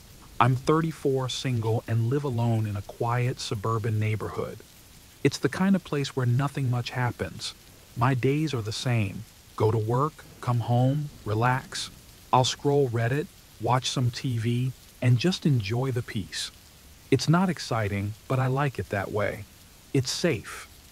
Or at least it was. It started a few weeks ago. I was taking the trash out one night when I noticed a car parked across the street. The windows were tinted and I couldn't see inside. I didn't think much of it at the time. Maybe it was someone visiting a neighbor, I told myself. But the car kept showing up, parked in the same spot every night, always around 11 p.m. At first I tried to brush it off. Maybe someone worked late or had a night shift. But after a while, it started getting to me. Why would someone park there, facing my house every single night? It just didn't feel right. I didn't say anything to anyone. Maybe I was just being paranoid. But every time I saw the car, I felt like I was being watched. And it wasn't just in my head. I knew something was off. The next morning, the car was gone, but I noticed something strange. The outline of the tires was still there, as if the car had been parked there for hours, not just a few minutes. Weeks passed, and the car kept coming back. It would show up around the same time and disappear by dawn. I started feeling trapped in my own house. I pulled the blinds down, checked the locks twice, 3 times before going to bed. I couldn't shake the feeling that someone was watching me. One night, I'd had enough. I decided to get a closer look. Around midnight, I went outside trying to act casual as I walked down my driveway. My heart was pounding, and my palms were sweaty. The car was there, just sitting under a flickering street lamp. The engine was running, but the headlights were off. The windows were still tinted, and I couldn't see inside. My skin crawled. I felt stupid for even being scared. It was just a car, right? But something about it wasn't right. I got a little closer, and suddenly, the engine revved, and the car sped off down the street. I stood there, frozen. I watched the taillights disappear, my heart racing. I went back inside, but I couldn't sleep that night. I was sure the car would come back. The next morning, it was back. The same car, parked in the same spot. Only this time, there were fresh tire tracks leading from my driveway. I felt like I was losing it. Every night the car would return. I kept telling myself it was nothing, but I couldn't ignore it anymore. The feeling of being watched was suffocating. I even thought about calling the police, but what could I say? There's a car outside my house? It didn't feel like enough of a reason. They'd think I was crazy. I decided to take matters into my own hands. I installed a small security camera aimed at the street. I figured I could catch something on video, maybe show it to the cops. That night, I stayed up, watching the live feed on my laptop. Just as expected, the car showed up, parked in its usual spot. It sat there for hours, not moving. Then, without warning, the camera feed cut out. My heart stopped. I jumped up, ran to the window and peeked through the blinds. The car was still there, but the street looked darker. The light from the street lamp had gone out. A chill ran down my spine. The camera hadn't just malfunctioned. Someone had tampered with it. I grabbed a knife from the kitchen and double-checked every lock in the house. I tried to calm down, but every little sound made me jump. I was just starting to convince myself that I was overreacting when my phone buzzed. It was a notification from the security app. Motion detected. Back door. My stomach dropped. I rushed to the back door, knife in hand, but it was locked. Exactly how I had left it. There was no one there. Or at least, no one that I could see. I barely slept that night. The next day at work, I couldn't focus. My mind kept replaying the notification, the feeling of dread that had settled over me. By the time I got home, the sun was setting, and that familiar sense of unease crept over me again. That night, I decided to confront whoever was behind this. I wasn't going to let them control me anymore. I sat by the window, waiting. And at 11 p.m., right on time, the car pulled up. But this time, I was ready. I grabbed my phone, my keys, and a flashlight and headed outside. The night air was heavy and silent. As I walked toward the car, my heart pounded in my ears. The windows were too dark to see inside, but I could feel someone watching me. I knocked on the window. No response. I knocked harder. Nothing. I shouted, demanding to know why they were watching me, but all I got was silence. In frustration, I tried the door handle, but it was locked. Suddenly, the car roared to life and sped off, leaving me standing in the street, breathless and shaken. When I finally made it back inside, my blood turned to ice. The back door was wide open. Muddy footprints led from the door straight to my bedroom. I froze. My mind screamed to run, but my body wouldn't move. I stared at the footprints, my breath coming in short, panicked gasps. They stopped right at the edge of my bed. I strained to listen, but the house was too quiet, too still. I reached for my phone, my hand shaking as I started to dial 911. But then I heard it. A soft creak from upstairs, like someone stepping on a loose floorboard. I bolted for the front door. I fumbled with the lock, but just as I swung it open, I heard it. Slow, deliberate footsteps descending the stairs. I didn't look back. I ran into the night, leaving the door wide open behind me. As I ran, I realized something terrifying. The footsteps hadn't stopped. I'm writing this now because I need to get it out. I don't know what to do. The footsteps. I can still hear them. It's too late to run.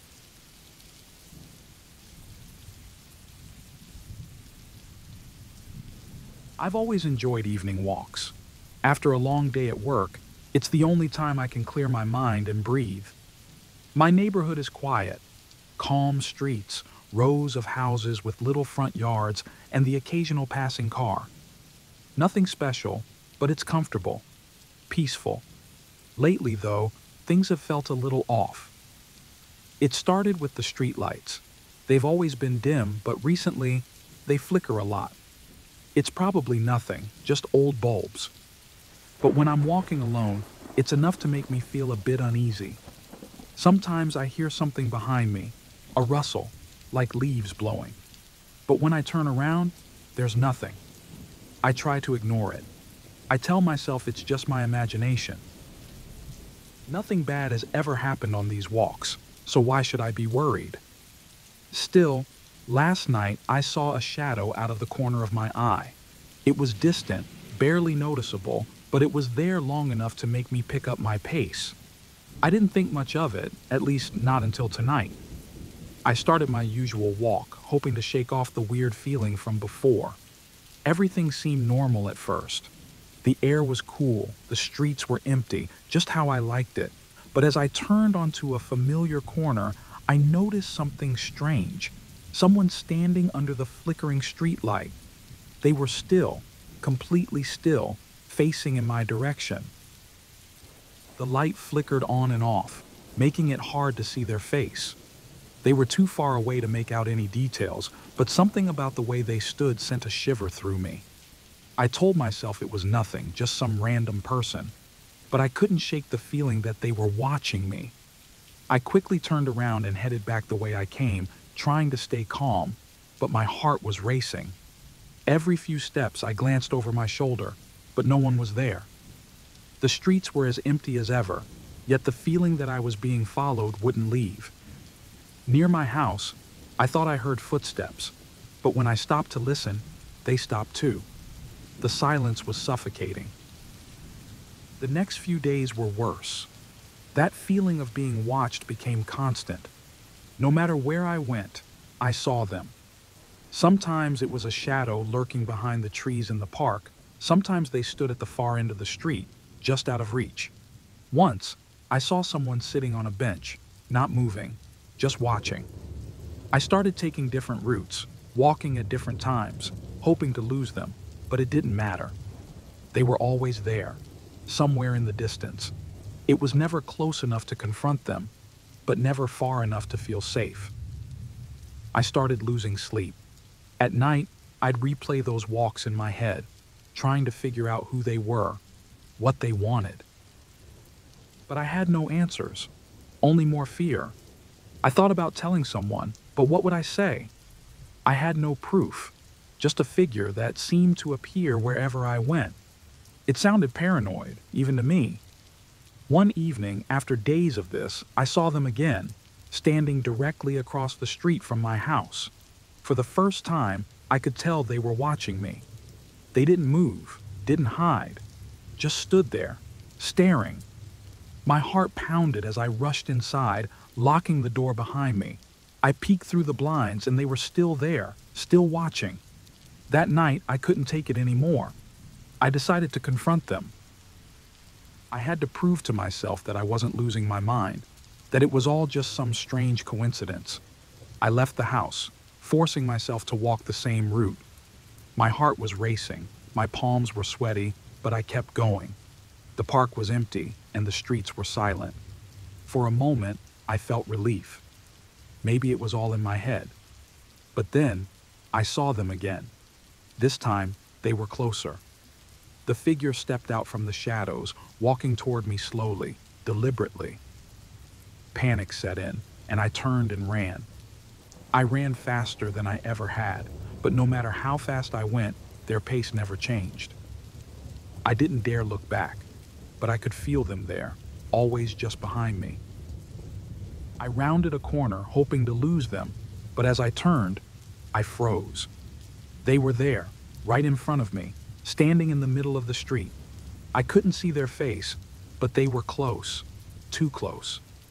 My body was paralyzed with fear. I stood there for what felt like an eternity, my heart pounding in my ears. Finally, in a moment of pure terror, I bolted for home. I didn't look back, didn't stop until I was inside, locking the door behind me. For hours, I sat in the dark, trying to calm down. My hands were trembling, my body shaking. I checked the windows over and over, expecting to see them outside, but there was nothing. Every creak of the house made me jump. I thought about calling the police, but what could I tell them? I had no description, no proof, just a figure, always in the distance, always watching.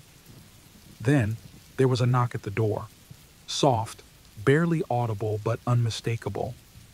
My heart stopped. I sat there in silence, holding my breath. I didn't move, didn't answer. The knock didn't come again, but I stayed frozen, unsure if they were still out there. Days passed, and I never saw the figure again. Slowly, life returned to normal, or at least something close to it, but I never felt safe. Every time I stepped outside, I found myself glancing over my shoulder, waiting to see them again. That fear never left, always lurking in the back of my mind. Even now, I wonder if they're still watching.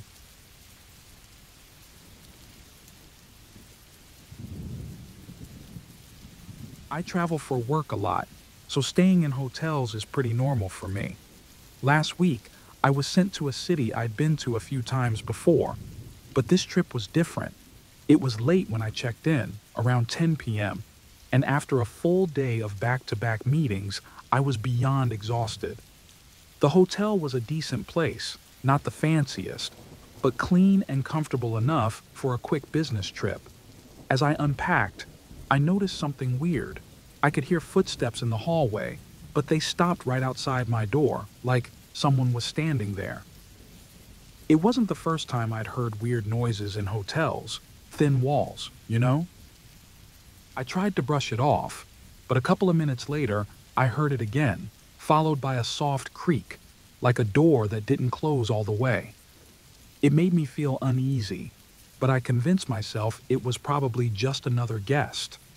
I made sure the door was locked, checked my phone, and crawled into bed, trying to shake off the weird feeling that something wasn't right. Just as I was drifting off, I thought I heard the handle on my door jiggle slightly. My heart skipped a beat, but I was too tired to move. It had to be nothing, right? I woke up in the middle of the night, and immediately, something felt wrong. The room was dark, but I could see that the door was slightly open. My stomach dropped. I was sure I had locked it. Had I forgotten? Was someone in my room while I was asleep? I stayed still for what felt like forever, my ears straining for any sound, breathing, movement, anything. There was nothing, but the dread didn't go away. I heard footsteps in the hallway again, slower this time, like someone was walking deliberately. I didn't know what to do. I finally gathered the nerve to get up and check. The door was ajar, but when I looked into the hallway, it was empty. I stood there for a minute, half expecting someone to appear, but no one did. Maybe I'd forgotten to lock the door? I went back inside, still rattled, and double-checked the lock. I felt stupid for being scared, but something didn't feel right. As I climbed back into bed, I heard those footsteps again, stopping directly in front of my door. Unable to sleep, I decided to check the hallway again. I opened the door a crack, but the hallway was completely empty. It was late, so maybe everyone was asleep, but something about the silence felt wrong. There was a security camera at the end of the hall, and I briefly wondered if it was even working. Feeling paranoid, I went back to my room, locked the door again, and wedged a chair under the handle. I felt a little ridiculous, but I couldn't shake the feeling that someone had been in my room. I debated calling hotel security, but what would I say? Sometime later, I was woken up by a scraping noise, like something was being dragged across the floor. It was coming from near the window. My heart started pounding, and I tried to tell myself it was just the wind or the air conditioning. But the sound didn't stop. I got out of bed, barely breathing, and slowly made my way toward the window. Nothing. There was nothing there. But then I realized my phone, which I had left plugged in next to the bed, was gone. Panic set in immediately. Someone must have been in the room. I started searching frantically. It wasn't on the nightstand, and it wasn't on the floor. My heart was racing, and I felt a cold sweat breaking out. Then I found it. Under the pillow on the other side of the bed. The side I hadn't touched. I knew I hadn't put it there. That was it. I couldn't take it anymore. I grabbed the phone and called hotel security. When they arrived, I explained what had happened, but I could tell they didn't believe me. They checked the room, asked me a bunch of questions like, "Are you sure you locked the door? Could you have moved the phone yourself?" I was frustrated, but I started doubting myself. Could I have forgotten to lock the door? They assured me no one had been in the hallway, that the cameras showed nothing suspicious. They left after a while, and I tried to calm myself down, but then I heard it again, my name. Someone was whispering my name outside my door. I froze. Who would know my name? I tiptoed to the door and peered through the peephole. Nothing. The hallway was empty, my heart was hammering in my chest, but I couldn't bring myself to open the door. Then my phone buzzed. It was a text from an unknown number. "Are you alone?" I locked myself in the bathroom, shaking. I texted my friend, telling them what was happening, but there was no response. I didn't know what to do. Was this some kind of prank? Was I being targeted? Time dragged on and the noises outside eventually stopped, but I couldn't relax. The whole hotel felt too quiet, like everyone else had disappeared. I sat on the cold bathroom floor, waiting for morning, hoping nothing worse would happen. Finally, my phone buzzed again. It was my friend, replying, "What do you mean? I just called you." Morning couldn't come fast enough. When the sun came up, I packed my things in a daze. I wanted to leave, but something kept nagging at me. I looked at the door, the chair I'd wedged under the handle, still there, exactly where I left it. That meant no one had come into the room after I locked it. My stomach turned. If no one had entered the room, then how had my phone ended up under that pillow? I don't know what happened that night, but I'm never staying at that hotel again.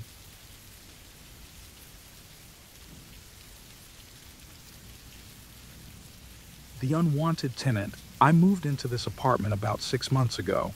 It wasn't anything special, but after a rough breakup, it was perfect for starting over. It was small, affordable, and in a quiet neighborhood. The landlord didn't seem to care much about who came and went as long as the rent was paid on time. I didn't mind. I just wanted peace. My neighbors kept to themselves, and for the first few weeks, everything felt fine. I settled into a routine quickly: work, dinner, a little TV, then bed. It wasn't exciting, but after the chaos of my past year, it felt like a relief. The apartment had its quirks, though. The building was old, so the floors creaked, and at night I'd sometimes hear odd thuds coming from upstairs. And there was this smell in the hallway, faint but persistent, like something musty. But nothing too strange, I figured. It's an old building, right? One night, though, I noticed something that threw me off. I had turned off the TV before bed, but when I woke up the next morning, it was on. I brushed it off, thinking maybe I'd accidentally hit the remote. Still, it bugged me. Little things like that started piling up. A couple of weeks after that, I came home from work to find my front door unlocked. I was sure I had locked it before leaving. I stood there for a minute trying to convince myself I had just forgotten. When I went inside, nothing seemed out of place. But it left me uneasy. I started double-checking the door every time I left the apartment. That night, while I was lying in bed, I heard something from the kitchen. It sounded like shuffling, like someone was moving around. I got up to check, but there was no one there. My heart was racing, but I convinced myself it was just the building settling or maybe the neighbors. The next day, I started to notice small things. A spoon was missing from the drawer, my favorite mug had been moved, and a container of leftovers was half empty. I started thinking I was just forgetting things, but the unease was growing. Every night I'd hear faint noises, footsteps maybe, but when I got up to check, there was nothing. One night I woke up to the sound of footsteps again, but when I checked the apartment, it was empty. I didn't sleep well after that. A week passed, and things got worse. I decided to take action. I bought a cheap security camera and set it up to watch the front door. It wasn't the best camera, but it would record anyone coming or going while I was at work. That night, I barely slept. I woke up to the sound of movement again, this time louder, like someone was right outside my bedroom. I froze, listening, but I was too scared to move. The next morning, I checked the footage, hoping it would show nothing. Instead, I saw something that made my blood run cold. A shadowy figure, barely visible, entered my apartment while I was gone. The camera caught just a glimpse, but the face was blurred, like they were intentionally avoiding the camera. I played it over and over, trying to make out who it was, but there was no clear image. I went to the landlord first, but he barely listened. "These things happen," he said, dismissively. "Old buildings, loose locks. I'll check it out, but don't worry." That didn't help. So I went to the police. They said they couldn't do anything unless I had more concrete evidence. No sign of forced entry, they told me. Could be anyone with a key. After that, I started avoiding the apartment as much as I could. I stayed late at work, crashed at friends' places, but I couldn't avoid it forever. Every time I checked the camera, there'd be more footage. The door opening, things moving around. Nothing violent, but it felt like I was being watched, invaded. I felt like I was going crazy. Who would believe me? The police wouldn't. The landlord didn't care. I started doubting myself, but the footage was real. Then, one night, I saw something worse. The figure wasn't just coming in while I was gone. The camera caught them standing over my bed, watching me sleep. I almost threw up when I saw it. How long had they been doing this? How many nights had I been completely unaware? I couldn't take it anymore. I decided to stay in the apartment one night, determined not to sleep. I sat in the living room, clutching a kitchen knife, watching the door. Hours passed in silence. My heart was pounding, and I kept hearing small creaks and groans from the building. Around 3 a.m., just when I was about to give up, I heard it, the door creaking open. A figure stepped inside, moving quietly toward the kitchen. My breath caught in my throat. They had a key. I gripped the knife tighter, my hand shaking. I stood up, heart racing, and rushed toward the intruder. They bolted, quicker than I could react, disappearing down the stairwell. When the police arrived, they found no signs of forced entry. No one else in the building saw anything, and the door wasn't damaged. The police officer looked at me like I was imagining it. "Maybe you left the door open," he said. I didn't bother arguing. I knew what I saw. Within the week, I packed up and moved out. I couldn't stay there, but even after moving, the fear didn't go away. Every creak in my new place, every shadow out of the corner of my eye made my skin crawl.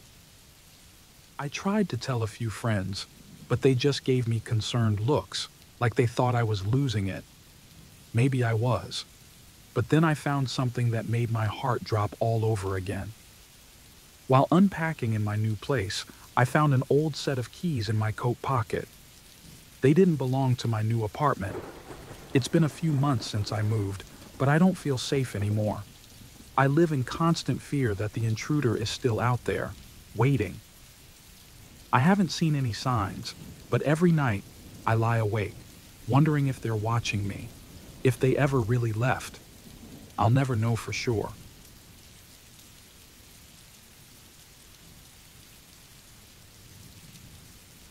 The wrong turn. I've always liked driving late at night.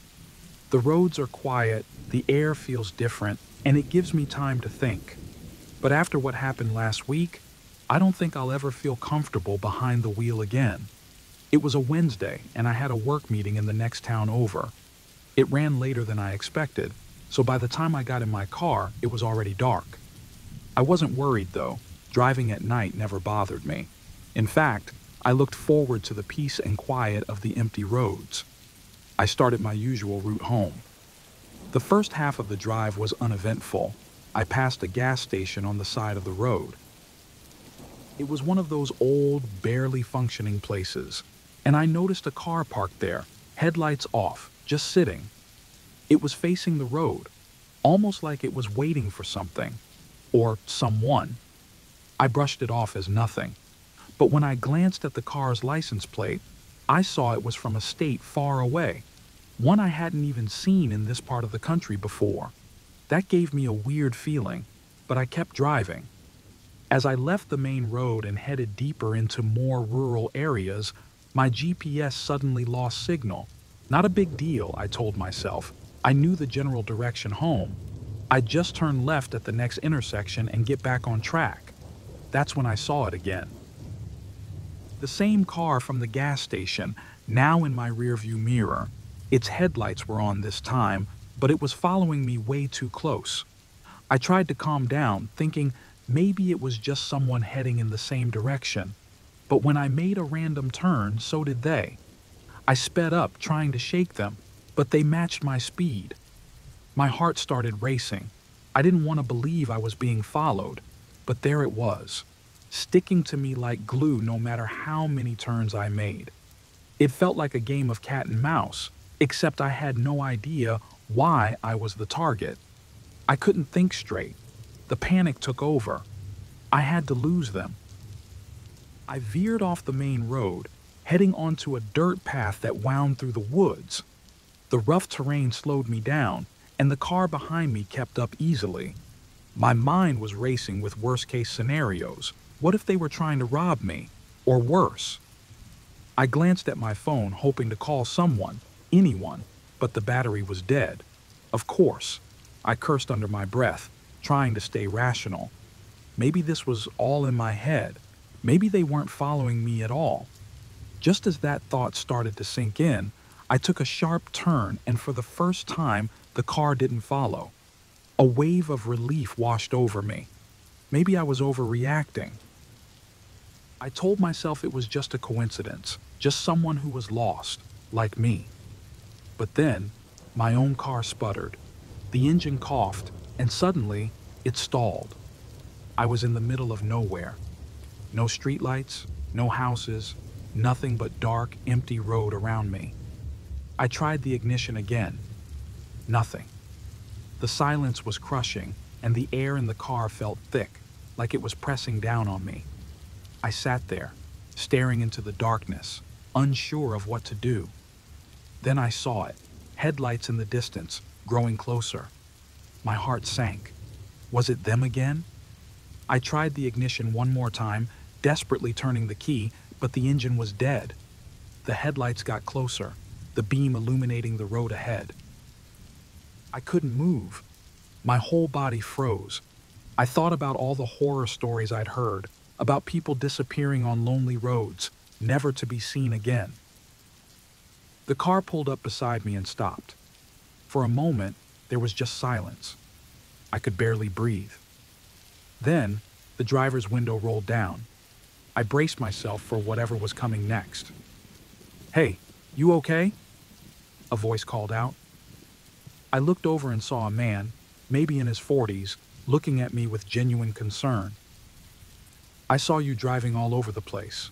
I thought maybe you knew where we were going. I'm completely lost." I stared at him for a second, trying to process what he was saying. He wasn't following me. He was just as lost as I was. The tension in my chest released, and I let out a nervous laugh. "Yeah, I'm fine. My car just stalled." "Do you need help?" he asked, his voice calm, like we weren't in the middle of nowhere with nothing but woods around us. "No, I think I'll be okay. Thanks," I managed to say. He nodded, rolled up his window, and drove off into the night. I sat there for a minute, trying to wrap my head around what just happened. My heart was still pounding, but the relief was overwhelming. It was all just a misunderstanding. But just as I was about to try starting my car again, I saw it. Another set of headlights, this time from the opposite direction. A sinking feeling took over. I hadn't seen another car for miles, and now there was another one coming straight toward me. My mind raced. Was the first guy really lost? Or was that just a distraction? The new car approached slowly, its lights blinding me through the windshield. I tried the ignition again, but the engine wouldn't turn over. The lights got closer, filling the inside of my car with an eerie, white glow. I was paralyzed with fear. The car was almost on top of me now. I could hear the sound of tires crunching on gravel as it came to a stop. And then, everything went silent.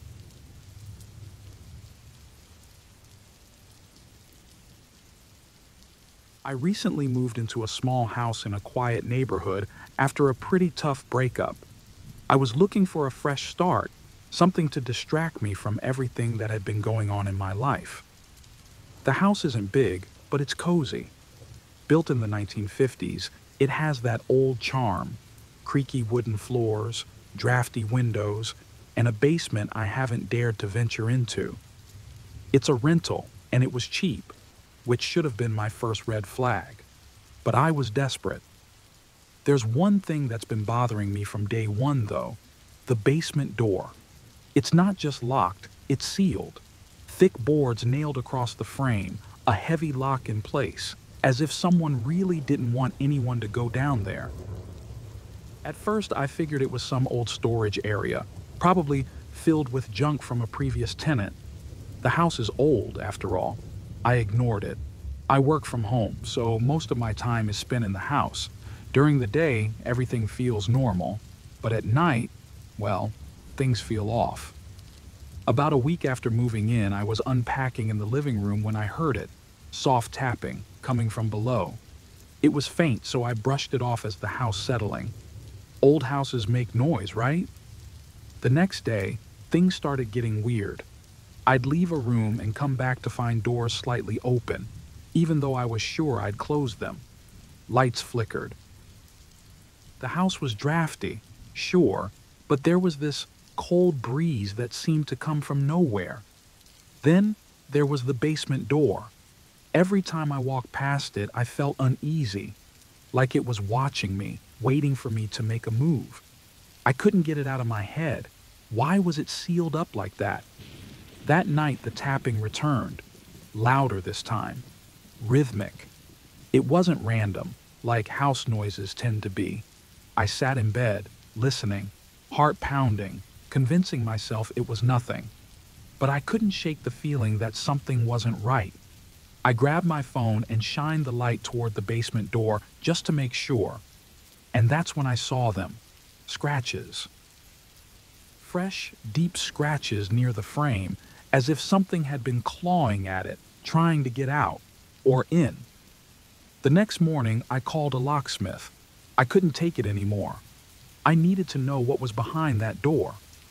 The guy arrived in the afternoon, and as soon as he saw the basement door, he raised an eyebrow. "This is unusual," he muttered, running his hands over the boards and lock. It took him over an hour to get it open. The boards were tough, like they'd been there for decades, but eventually, the door creaked open. Behind it was nothing. A small, empty room covered in dust and cobwebs. There was nothing but an old, rusted bucket in the corner. I laughed awkwardly, relieved. "Guess it's just storage," I said, trying to mask the unease in my voice. The locksmith left, and for a moment I felt better. The mystery was solved. But that night, the noises came back, and they were worse than ever. Footsteps, slow, deliberate footsteps, pacing back and forth in the basement. Faint whispers, just low enough that I couldn't make out what they were saying, but I could hear them. I froze in bed, listening, heart pounding in my ears. Someone was down there, I was sure of it. But when I forced myself to go check, there was no one. The basement was empty, just like before. The next day, I could barely function. I was jumpy, paranoid. Every creak, every draft, sent my nerves into overdrive. I checked the basement multiple times, but nothing was out of place. I couldn't shake the feeling that I wasn't alone in the house. That night, the footsteps were louder, as if they were coming up the stairs. I locked myself in my bedroom, shaking, convinced someone was inside. I called the police. They arrived about 20 minutes later, by which time the house was dead silent. They searched every room, checked every window and door. "No signs of forced entry," they said. "You're sure you didn't imagine it?" I didn't know what to say. They left, and I was alone again, more scared than ever.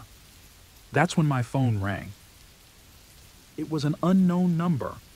I answered hesitantly, and a voice whispered on the other end, "Why did you open the door?" I hung up immediately, heart racing. My first instinct was to run, but where would I go? I barricaded the basement door with whatever I could find, chairs, boxes, anything heavy, and slept in the living room with all the lights on. The noises stopped for the next few days, but I couldn't relax. I was constantly on edge, feeling like I was being watched even during the day. A week passed, and I was starting to feel a little more normal. Maybe it was just my mind playing tricks on me. Maybe the house wasn't haunted, and I was just stressed. But then I saw it. A small, dusty footprint near the basement door. Too small to be mine. I had cleaned that area days ago. There shouldn't have been anything there.